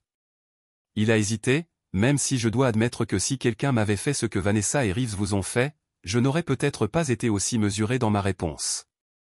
La conversation s'est déplacée en rejoignant Diana et Lily dans la cuisine, où la normale domestique de la fabrication de crêpes a fourni un répit temporaire du chaos environnant. Nathaniel a observé les interactions de sa fille avec ses grands-parents, notant comment elle se détendit en leur présence malgré le courant de la tension. Après le petit déjeuner, alors que Lily montrait à son grand-père un projet scientifique dans sa chambre, Nathaniel a retiré Diana de côté. « Il y a encore une chose, dit-il doucement. J'ai besoin de connaître l'enfance de Vanessa, en particulier de tous les incidents ou modèles qui pourraient expliquer sa capacité de tromperie. » L'expression de Diana s'est troublée. « Pourquoi demandez-vous cela maintenant? Parce que comprendre son maquillage psychologique pourrait être crucial pour prédire ses prochains mouvements, a expliqué Nathaniel. Et parce que Lily a l'ADN de Vanessa. S'il y a des tendances héritées vers certains comportements, je dois être conscient. » Diana a regardé les escaliers, en veillant à ce qu'il ne soit pas entendu. Yana a dit hésitant, ou peut-être devenu meilleur pour le cacher. Il a dit. Cela m'aide à comprendre ce nous avons affaire à. Après que les Anderson soit prometteur de parler avec Vanessa de la séparation des liens avec Theodore, Nathaniel a reçu un appel de Preston. Donovan a été libéré. Preston a rapporté des preuves insuffisantes pour le maintenir en violation de la libération conditionnelle, mais nous avons gardé les yeux sur lui et les comptes offshore figés comme prévu. Les autorités de 3 pays enquêtent. Reeves n'accédera pas à ces fonds de sitôt, si jamais Nathaniel a traité ces informations. Quelle est notre intelligence sur les mouvements de Vanessa? Elle a passé hier soir dans un hôtel au centre-ville, a passé plusieurs appels à Reeves à la prison du comté, plus un à son avocat. Ce matin, elle a vérifié et s'est rendue dans une propriété locative à Oakidge Heights, l'immensuel de la petite maison payée en espèces. Fait intéressant, le bail a été signé il y a 3 semaines, avant Noël. Nathaniel a noté un plan d'urgence au cas où leur programme d'Argentine échouait exactement.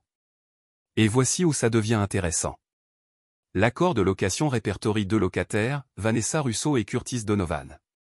Les implications ont été immédiates et inquiétantes. Donc, Donovan n'est pas seulement associé à Reeves. Il est également directement lié à Vanessa, semble-t-il. Nous sommes donc toujours en train de constituer la relation, mais les informations préliminaires suggèrent qu'ils se sont peut-être connus auparavant, peut-être par le biais de Reeves. Cela a considérablement changé la dynamique. Si Vanessa avait ses propres liens avec Donovan, indépendamment de Theodore, ses affirmations d'être manipulée par Reeves sont devenues encore moins crédibles. Je veux une surveillance de la période de 24 sur cette propriété locative, a déclaré Nathaniel. Et une sécurité améliorée ici. Si Vanessa et Donovan travaillent ensemble, Lily pourrait être plus à risque que nous ne le pensions. Après avoir terminé l'appel, Nathaniel a trouvé Lily dans le salon organisant son matériel scolaire pour le tuteur qui arriverait le lendemain. Qui était-ce? Demanda-t-elle, levant les yeux de ses livres. Juste des affaires? Nathaniel a répondu automatiquement, puis reconsidéré. Lily méritait plus de transparence que cela. En fait, c'était une question de sécurité. Nous prenons des précautions supplémentaires. Pendant un certain temps, Lily a hoché la tête sans surprise à cause de maman et de son petit ami, oui, et peut-être d'autres personnes qui leur sont connectées, d'autres comme l'homme dans la voiture noire. Nathaniel s'est assis à côté d'elle sur le canapé. Lily, je promets que tu es en sécurité, je ne laisserai personne te faire du mal. Elle l'a étudié avec ses yeux perceptifs sans écart. Je sais que tu as toujours un plan. Puis, après une pause, papa, si maman faisait vraiment toutes ces mauvaises choses, pourquoi n'est-elle pas en prison comme son petit ami? C'était une bonne question, qui avait également troublé Nathaniel. Le système juridique est compliqué. Parfois, les gens obtiennent une caution pendant qu'ils attendent le procès, et parfois, s'ils aident les autorités à attraper des criminels plus grands, ils obtiennent des punitions plus légères. Ainsi, une maman pourrait ne pas aller du tout en prison, même si elle a aidé à voler tout cet argent. C'est possible, oui, Nathaniel a soigneusement choisi ses paroles.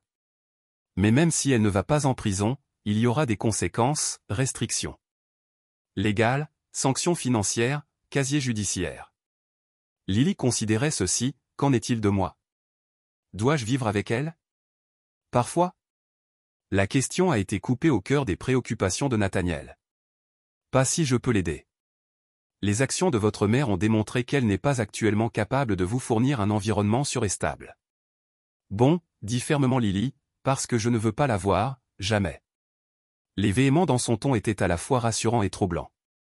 Nathaniel voulait que Lily protégeait de l'influence de Vanessa, mais il s'inquiétait de l'impact psychologique à long terme d'une telle arrange absolue. Les sentiments peuvent changer avec le temps, dit-il doucement.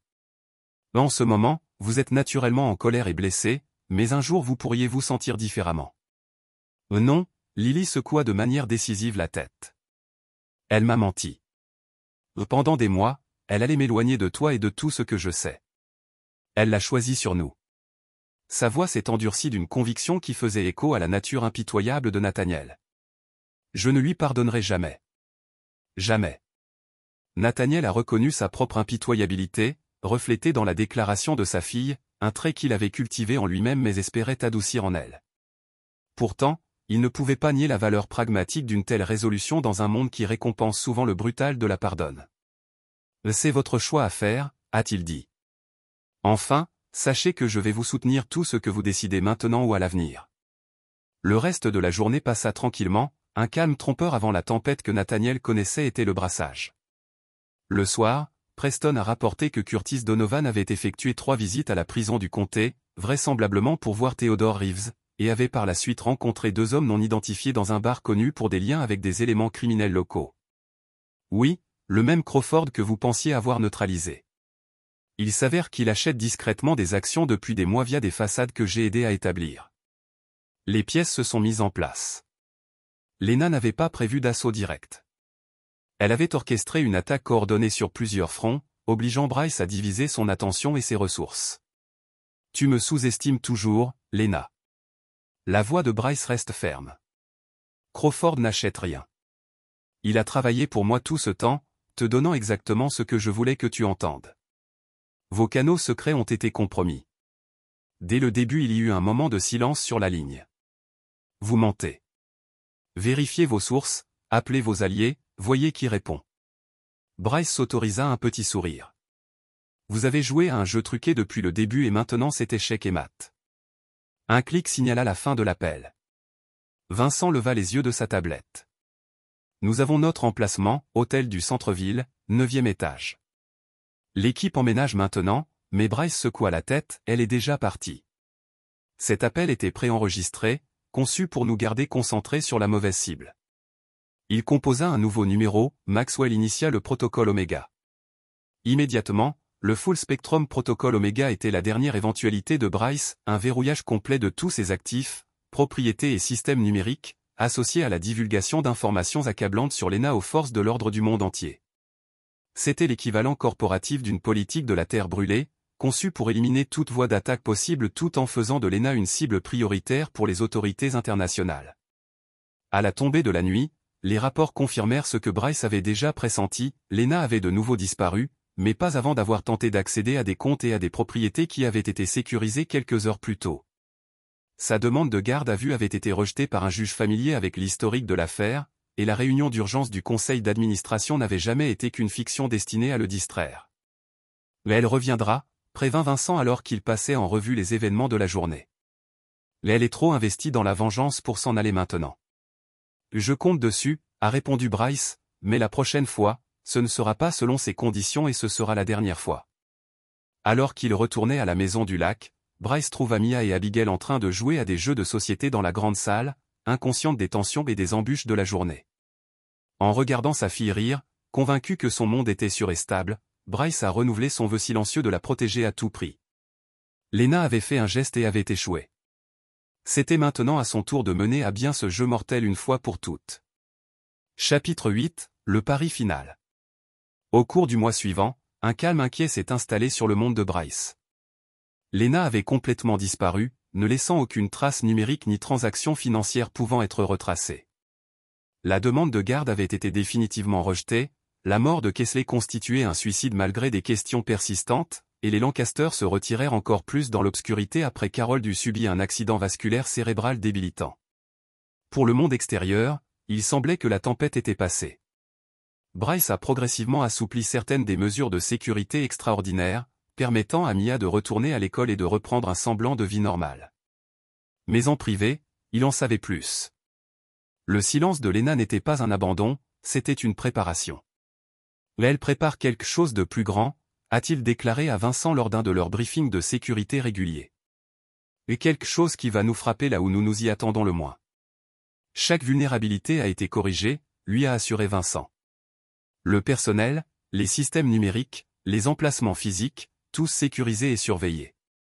Même le nouvel appartement de votre sœur est doté d'une sécurité qui rendrait la plupart des complexes d'ambassade poreux. Ce n'est pas suffisant. Bryce a regardé par la fenêtre de son bureau la campagne tentaculaire de Virginie. Nous sommes toujours en train de réagir, de nous défendre. Nous devons lui forcer la main, l'amener au grand jour selon nos conditions. L'opportunité s'est présentée de manière inattendue. Abigail pendant sa séance de thérapie hebdomadaire, une partie de son programme de récupération en cours. Aide à des collectionneurs riches à la recherche d'intimité plutôt que la publicité. L'adresse ne signifiait rien pour Bryce, mais le timing et l'approche étaient indubitables.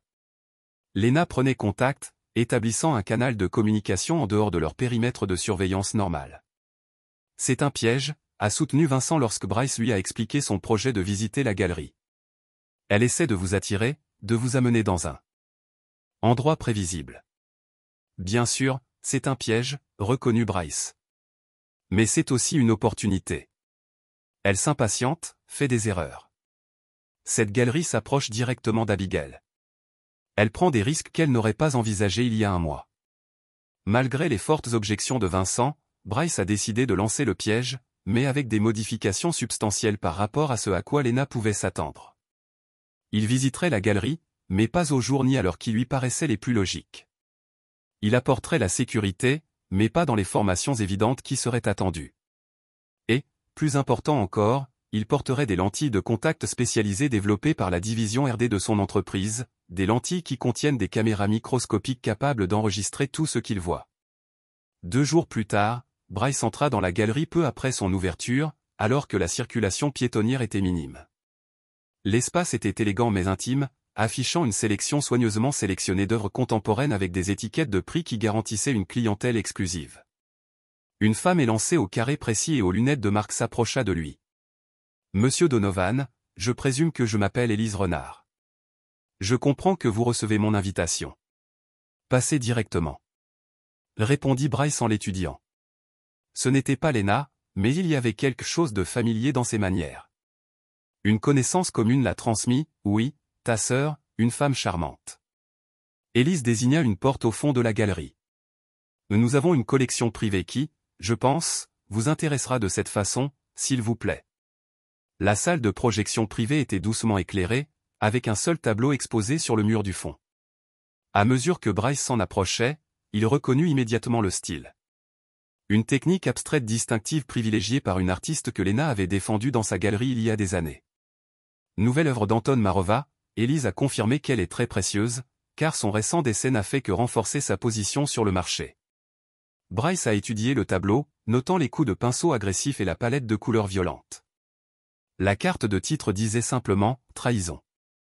Subtil, remarqua-t-il sèchement. L'art est rarement dans sa forme la plus vraie.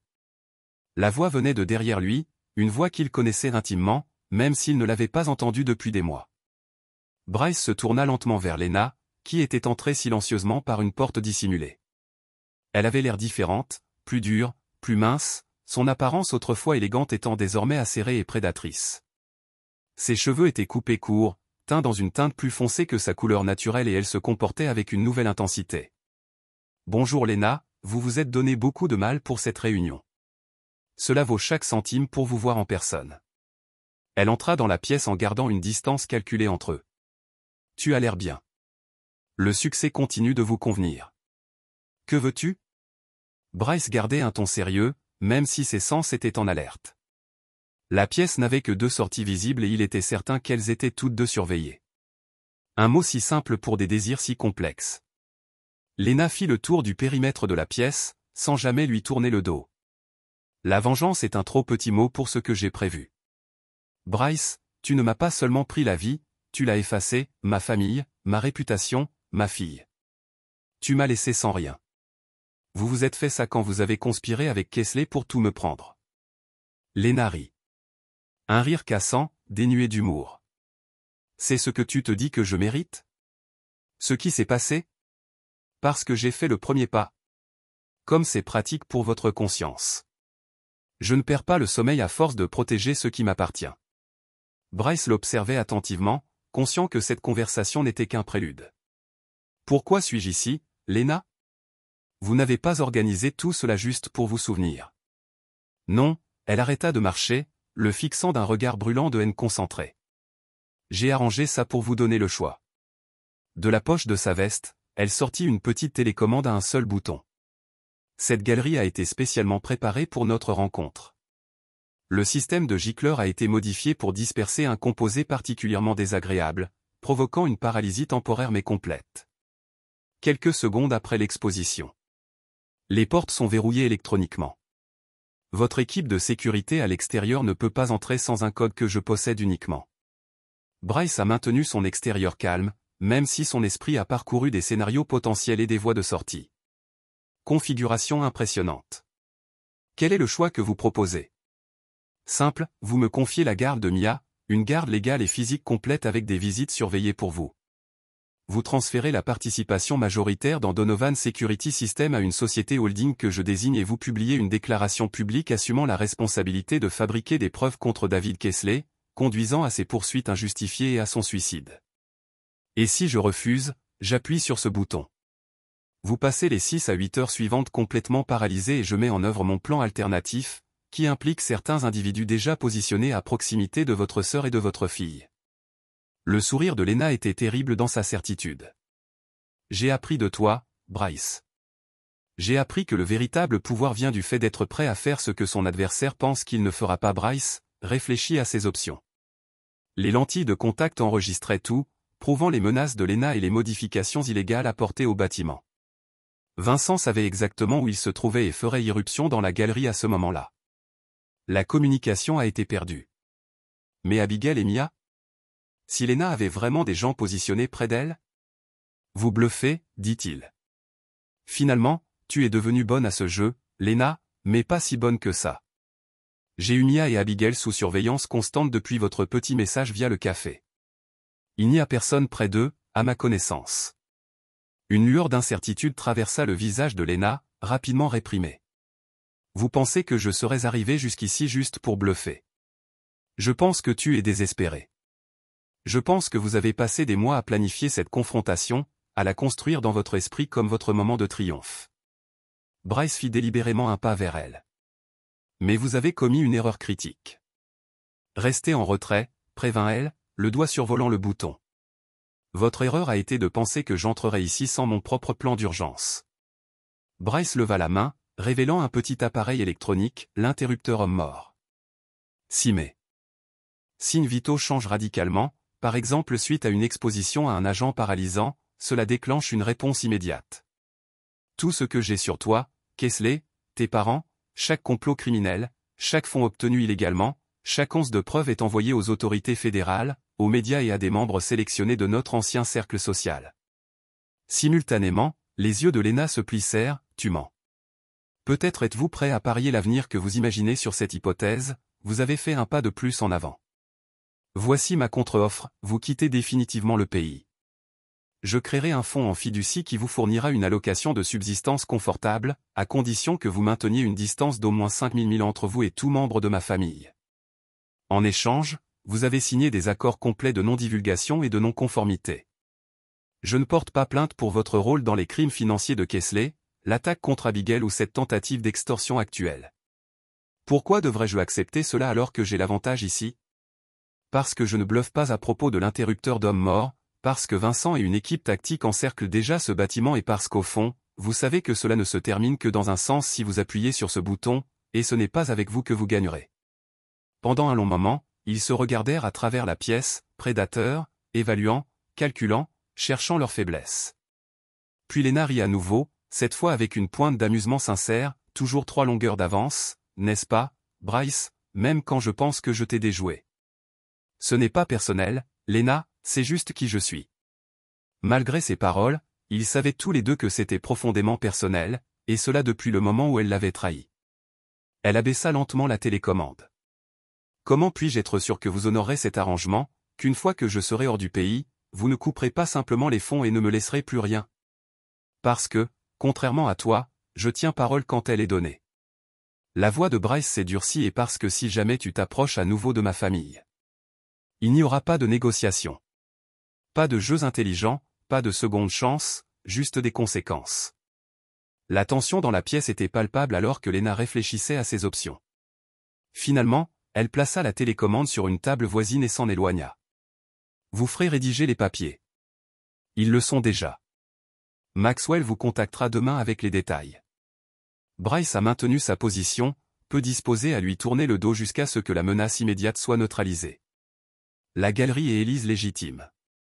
En fait, Antonova était une amie qui me devait une faveur. Élise ne sait rien d'autre que ça. Je souhaitais un rendez-vous privé avec un acheteur potentiel. Le sourire de Lena était mince. Je ne suis pas tout à fait le monstre que tu penses, Bryce. Non, tu es exactement le monstre que j'ai découvert. Il se dirigea vers la porte principale, la gardant à ses yeux.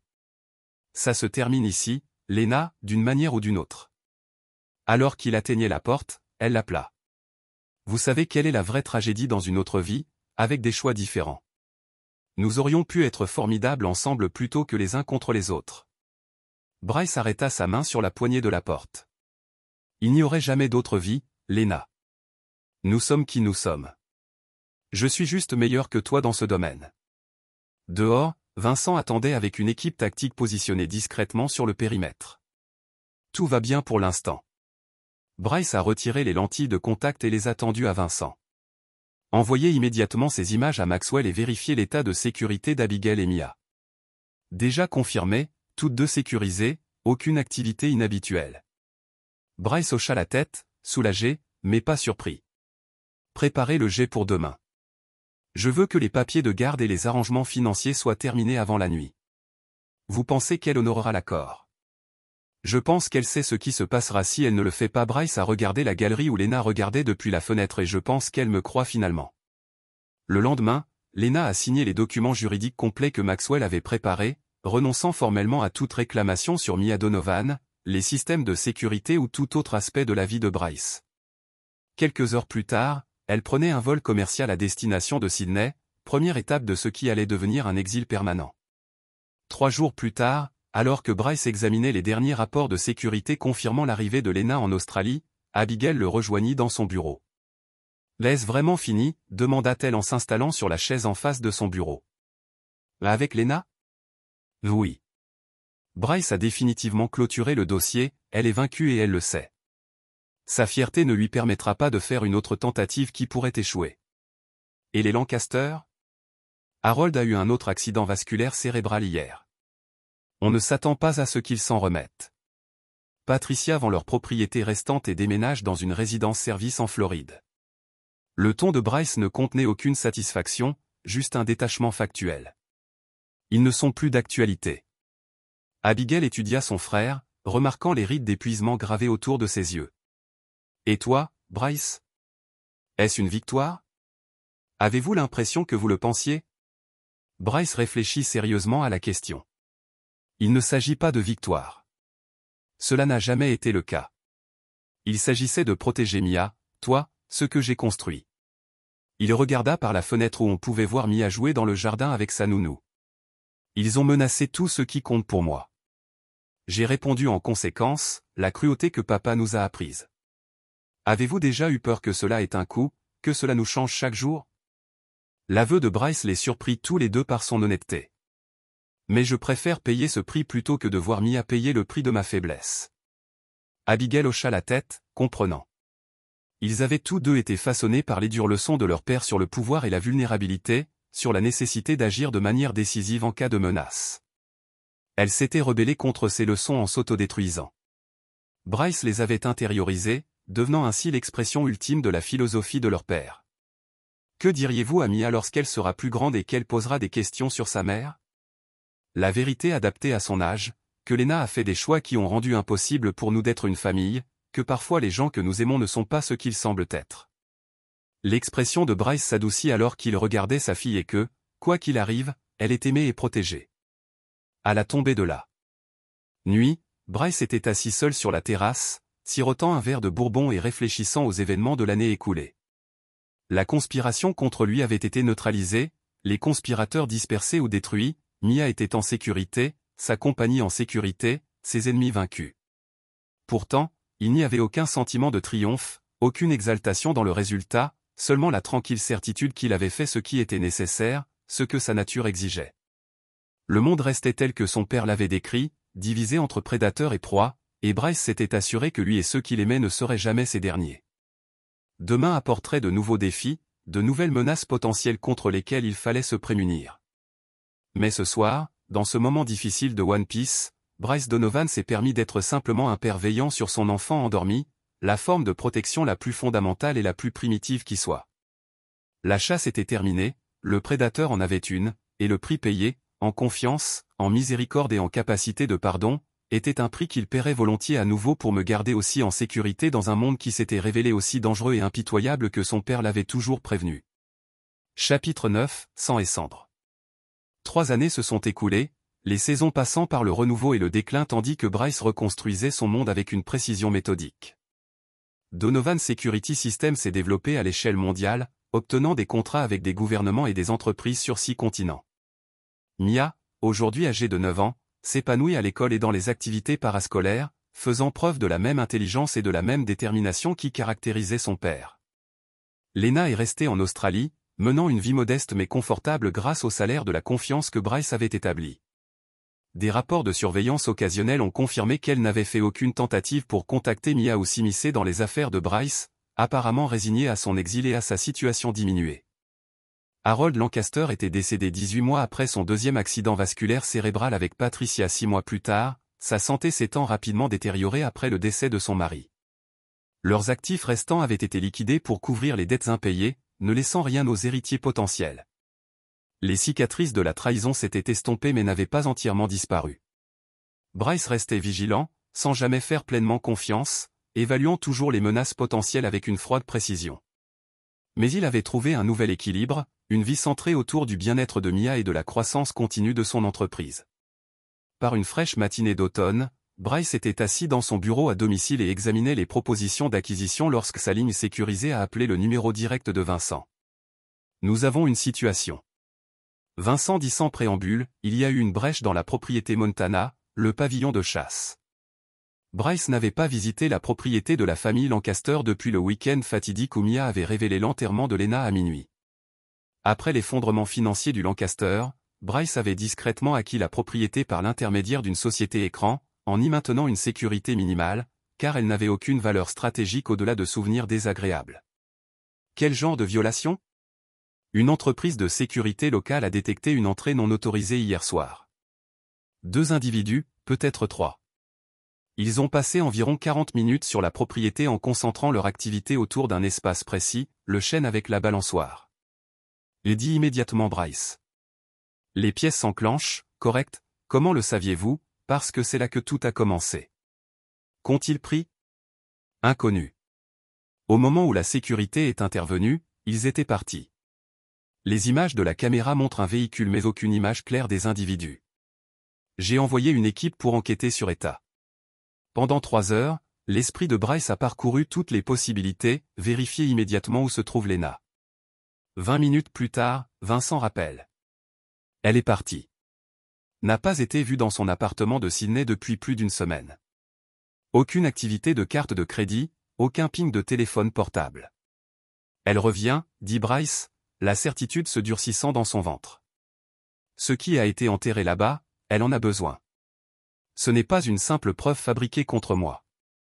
Il y avait autre chose, quelque chose qu'elle est suffisamment désespérée pour tout risquer pour le récupérer. Je vais intensifier les protocoles de sécurité pour vous et Mia et Abigail. Non, la décision de Bryce a été immédiate. Nous maintenons des opérations normales, une visibilité normale. Si Lena regarde, je veux qu'elle pense que nous n'avons pas encore détecté la brèche. Cette fois, nous l'avons laissée venir nous voir dans les prochaines 72 heures. Bryce a orchestré une apparence de normalité soigneusement chorégraphiée tout en mobilisant ses ressources dans les coulisses. La sécurité a été renforcée mais rendue délibérément invisible.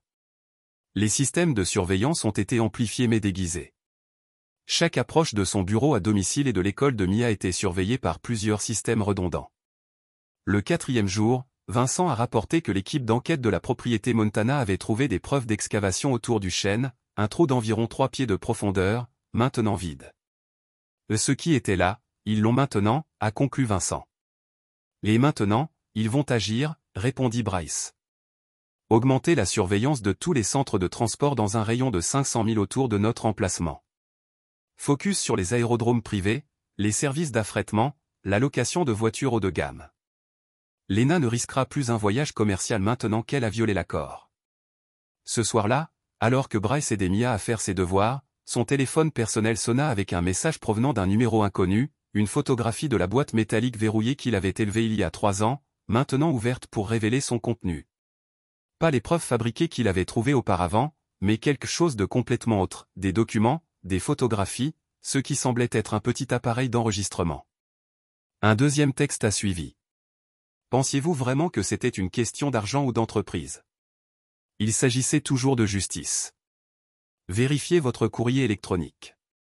Dans sa messagerie privée, Bryce a trouvé un message avec de multiples pièces jointes, des documents numérisés qui lui ont glacé le sang, rapports de police, examens médicaux, photographies de blessures, le tout concernant une femme nommée Catherine. Mercé. Vincent Mercé. Catherine doit être apparentée, sœur, épouse, fille. Les documents détaillaient des allégations de violence conjugale, de harcèlement criminel et de tentatives de meurtre remontant à 15 ans, une ordonnance de non-communication qui avait été accordée mais mystérieusement annulée 2 semaines plus tard.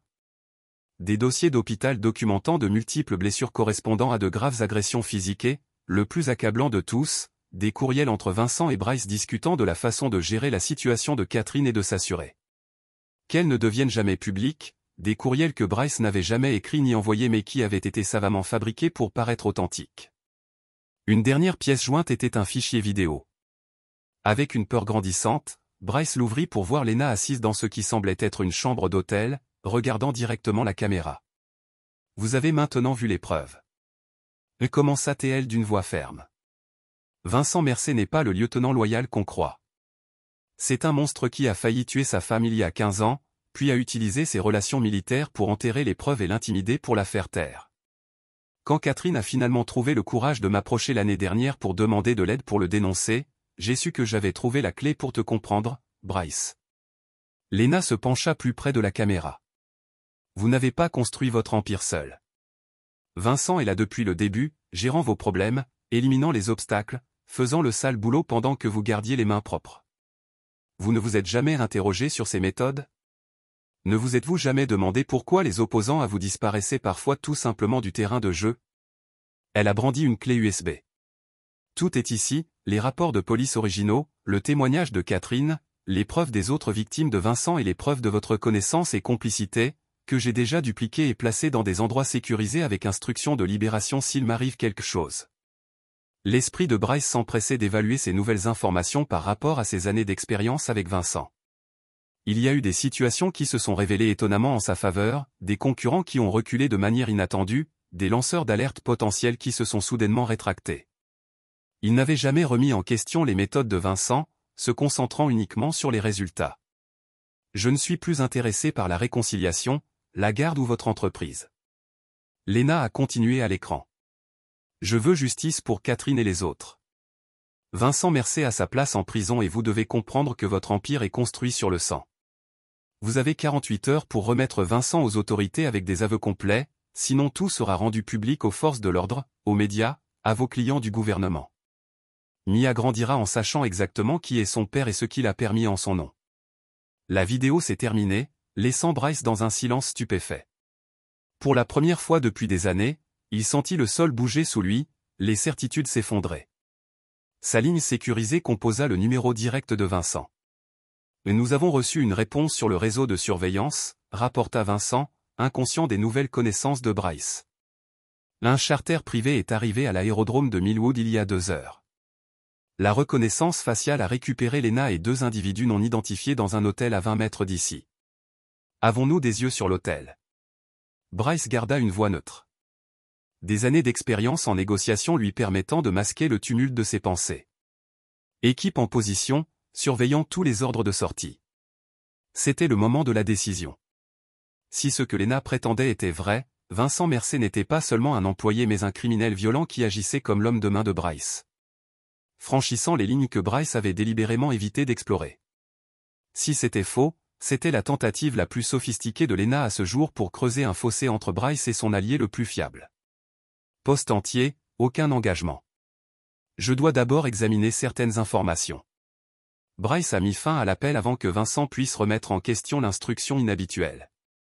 Au cours des 6 heures suivantes, Bryce a mené sa propre enquête en utilisant des ressources et des contacts inconnus de Vincent. Ce qu'il a découvert a confirmé le pire. Catherine Mercier avait en effet déposé plusieurs rapports de police contre son mari Vincent d'alors. Les dossiers médicaux ont documenté des blessures croissantes sur une période de 3 ans.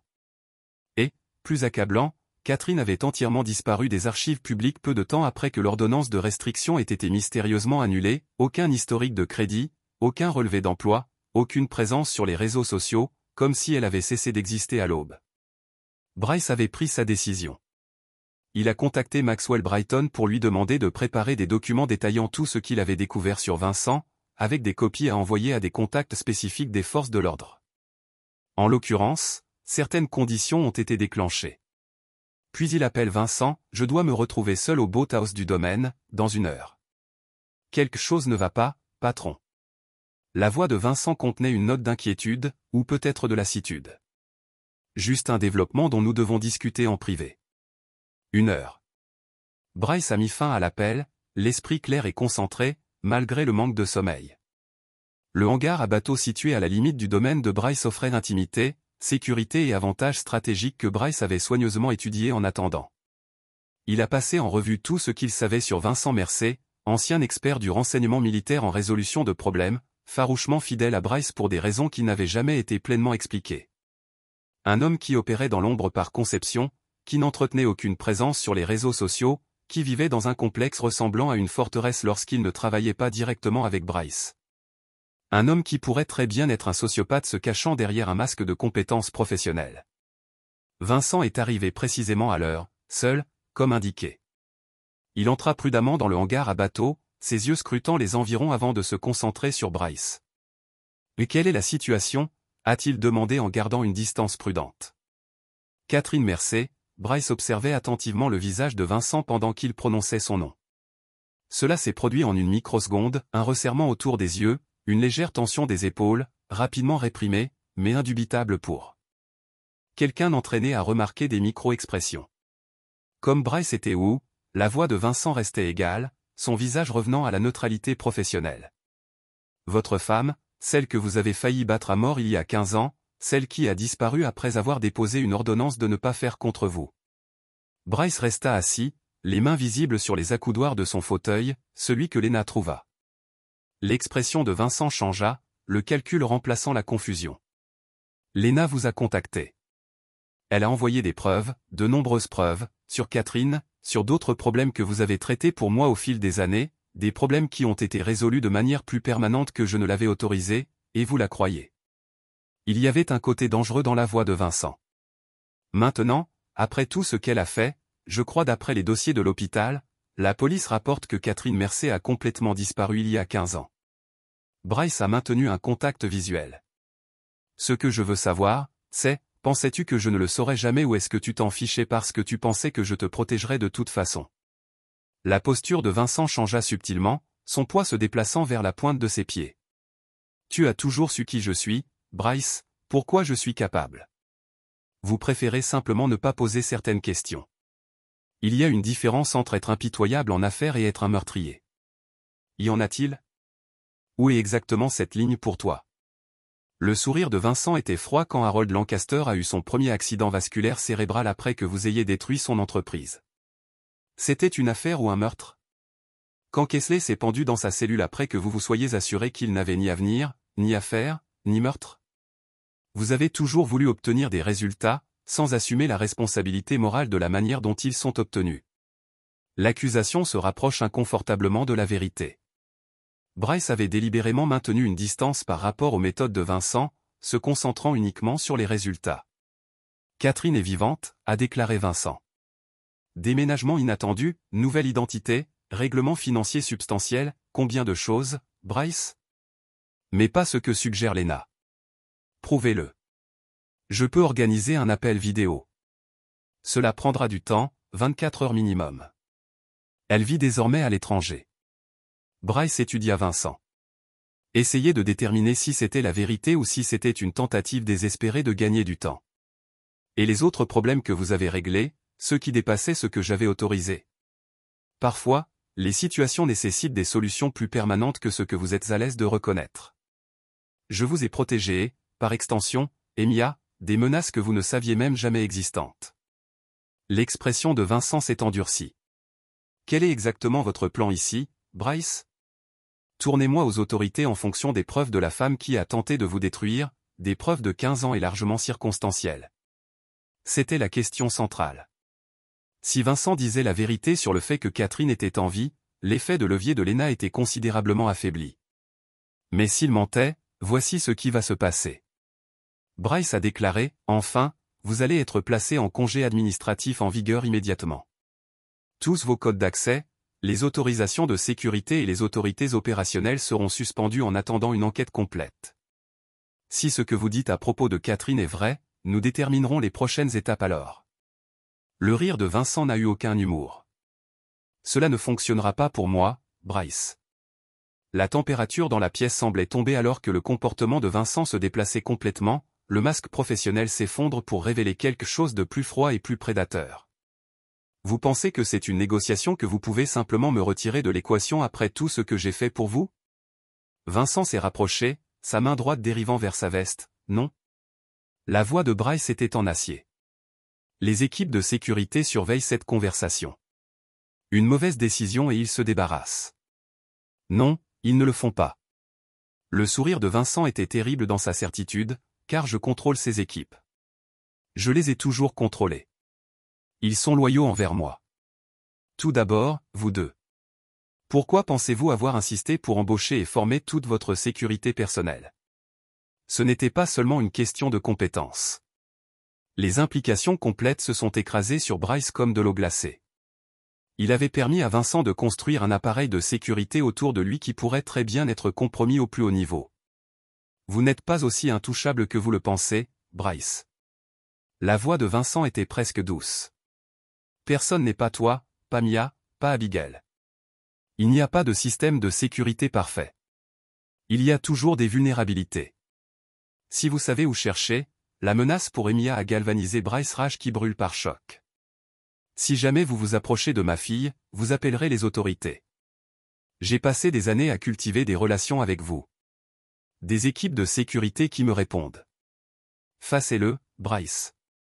Tu as besoin de moi. Tu as toujours eu besoin de moi. La seule question est de savoir si nous continuons comme avant ou si cette confrontation inutile oblige les ajustements à notre arrangement. À ce moment-là, Bryce a compris avec une clarté parfaite à quoi il était confronté, pas seulement un employé de confiance qui avait dépassé les frontières, mais un sociopathe qui le manipulait depuis des années, se positionnant comme indispensable tout en construisant une base de pouvoir au sein de l'organisation de Bryce. Je pense que nous avons fini ici. Bryce se tenait lentement. J'aurai besoin de votre démission d'ici la fin de la journée. Le rire de Vincent était dédaigneux. Ce n'est pas ainsi que cela fonctionne. Voici ce qui va se passer. Vous allez dire à Lena que vous avez enquêté sur ces affirmations et que vous les avez trouvées sans fondement. Vous allez maintenir notre structure opérationnelle actuelle et, surtout, vous vous souviendrez que votre succès continu et la sécurité de votre famille dépend de ma bonne volonté. Alors que Vincent se tourna pour partir, confiant dans son effet de levier, Bryce a appuyé sur un petit bouton caché dans sa montre, un signal qui a activé un protocole seul et Maxwell Brighton savait existant. Tout au long de la succession, des systèmes de sécurité spécialisés sont survenus en ligne, dépassant les protocoles normaux et mettant en œuvre des procédures de verrouillage conçues spécifiquement pour le scénario. Bryce n'avait jamais voulu contempler la trahison interne au plus haut niveau.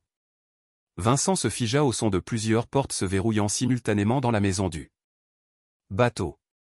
Que tu as fait? Quelque chose pour lequel je me préparais mais espérais que je n'aurais jamais besoin. La voix de Bryce était stable, malgré l'adrénaline qui coule à travers lui, protocole Judas, remplacement complet de tous les systèmes de sécurité, panne de communication pour quiconque n'est pas sur la liste approuvée et le déploiement immédiat d'une équipe de sécurité secondaire que vous ne contrôlez pas parce que vous ne savez pas qu'ils existent. La porte de la maison de bateau s'est ouverte pour admettre 4 hommes en équipement tactique, dont Vincent n'a reconnu. Ils se positionnaient stratégiquement dans la pièce, les armes non dessinées, mais clairement prêtes si nécessaire. Vous pensez que je n'ai pas considéré la possibilité que quelqu'un dans mon organisation puisse devenir une menace, a demandé à Bryce tranquillement. Même vous, surtout vous, Vincent, parce que vous étiez toujours la personne la plus dangereuse de mon orbite, précisément parce que je vous faisais le plus confiance. Pour la première fois, l'incertitude clignote sur le visage de Vincent. C'est une erreur, Bryce. Sans moi, sans vous, je vais reconstruire. Je l'ai fait avant. Bryce hocha la tête à l'équipe tactique. Monsieur Mercer est retiré de l'organisation. En vigueur immédiatement. Sécurisez-le.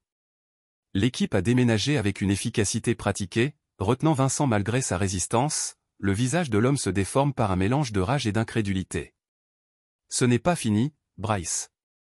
Vincent grogna, vous n'avez aucune idée de ce que j'ai fait pour vous, quel corps j'ai enterré. Quand tout sortira, ce n'est pas le cas. Bryce s'est interrompu froidement parce que, contrairement à vous, je ne laisse pas des extrémités lâches. Alors que Vincent a été escorté, Bryce a activé son téléphone sécurisé, celui qui a fonctionné sur système à Vincent n'avait jamais eu accès et a appelé Maxwell Brighton. Implémentez immédiatement le protocole de purge, spectre complet. L'instruction a lancé un nettoyage complet de l'organisation de Bryce, identifiant et supprimant toute personne dont la fidélité principale pourrait être envers Vincent plutôt que pour les systèmes de sécurité Donovan. En quelques heures, 14 employés dans diverses divisions avaient été escortés des propriétés de l'entreprise. Les systèmes étaient audités, les codes d'accès modifiés, les protocoles de sécurité réécrits à partir de zéro. La vulnérabilité avait été grave, mais la réponse était proportionnelle, rapide, approfondie et impitoyable. Alors que la soirée tombait, Bryce a été confirmé que Vincent était détenu dans un lieu de transfert en attente aux autorités fédérales. Les preuves que Maxwell avait compilées, non seulement sur Catherine Mercer, mais à propos de nombreuses autres solutions que Vincent avait mises en œuvre au fil des ans, étaient suffisamment complètes pour s'assurer qu'il ne serait plus jamais une menace. Avec cette menace contenue, Bryce a tourné son attention vers Lena. Elle avait servi à la trahison de Vincent en lumière, mais elle est restée une responsabilité qui devait être abordée. En utilisant le lieu de l'hôtel, l'équipe de Vincent avait identifié avant son retrait, Bryce avait son nouveau chef de la sécurité, Roman Torres, un ancien opérateur de Force Delta avec des références impeccables, établi une surveillance sur Lena et ses compagnons. Plutôt que de la confronter directement, Bryce a envoyé un simple message texte, le problème a été résolu. Nous devrions parler. Même galerie demain midi. Le lendemain, Bryce est arrivé à la galerie d'art pour trouver Lena en attente seule dans la salle d'observation privée, sa posture tendue mais déterminée. Vincent, a-t-elle demandé sans préambule, en garde à vue. À ce jour, la preuve que vous avez fournie, complétée par ce que ma propre enquête a découvert, était concluante. Bryce l'a étudiée, notant que les changements de 3 ans avaient travaillé. Elle était plus difficile, plus concentrée. Mais il y avait autre chose, une clarté de but qui n'avait pas été là auparavant. Catherine Mercé, est-elle avec toi? Lena hocha la tête et sa sœur. Il recherche des preuves contre Vincent depuis des années. Lorsque Catherine m'a approché en Australie, j'ai vu l'occasion de faire quelque chose de significatif avec ce qui restait de ma vie. Il ne s'agissait pas de se venger contre moi, pas principalement. Non. La bouche de Lena s'est courbée dans un sourire sans humour, bien que je ne prétendais pas que je n'aime pas vous regarder réaliser que votre allié le plus fiable était un monstre. Il y a une certaine justice poétique là-bas. Bryce a absorbé cela, réévaluant sa compréhension de la situation. Que se passe-t-il maintenant? Catherine témoigne. Vincent va en prison pendant très longtemps. Les autres familles dont il a détruit la vie obtiennent la fermeture. L'expression de Lena s'est endurcie et vous faites face aux conséquences de l'utilisation d'un sociopathe comme exécuteur pendant 15 ans. Je ne savais pas, dit doucement Bryce. Vous ne vouliez pas savoir. Lena a corrigé, il y a une différence. Vous avez construit un empire en utilisant Vincent comme arme, sans jamais remettre en question ses méthodes tant qu'il obtient des résultats. Cela vous rend complice, Bryce. L'accusation a frappé sa marque, forçant Bryce à affronter des vérités inconfortables sur les choix qu'il avait faits et la cécité volontaire qu'il avait maintenue concernant les activités de Vincent. « Mais que voulez-vous » a-t-il demandé. Enfin, justice pour Catherine et les autres, un règlement financier substantiel pour les victimes de Vincent et votre reconnaissance publique de la responsabilité des actions prises en votre nom. Le regard de Lena était inébranlable. Email qui vous impliquait directement votre choix. A simplement hoché la tête et sorti de retour dans sa succession. Bryce a convoqué une réunion d'urgence avec son équipe juridique décrivant la situation et les choix dont lui devant lui. Le consensus était clair, la lutte contre les allégations serait coûteuse, prolongée et dommageable, quel que soit le résultat. L'apparition de la complicité, même si légalement défendable, dévasterait les contrats gouvernementaux et la position publique de l'entreprise. Nous recommandons le règlement et une déclaration soigneusement libellée reconnaissant la responsabilité organisationnelle sans admettre les connaissances personnelles. Maxwell a conseillé que c'était la sortie la plus propre d'une situation très désordonnée. Bryce a écouté leurs conseils, pesant les options et les résultats potentiels avec la même précision froide qu'il a appliquée à toutes les décisions commerciales. Le matin, il avait pris sa décision. Le règlement était substantiel, 50 millions de dollars, distribués parmi les victimes identifiées des activités de Vincent, structuré par une fondation tierce pour isoler Bryce de la participation directe. La déclaration publique a reconnu les échecs systématiques de surveillance au sein des systèmes de sécurité de Donovan et un engagement à la réforme complète des protocoles opérationnels. Vincent Mercé, confronté à plusieurs accusations fédérales et avec son ancien employeur se distanciant publiquement, n'avait aucun effet de levier pour négocier son arrestation, et l'enquête ultérieure est devenue une sensation médiatique mineure.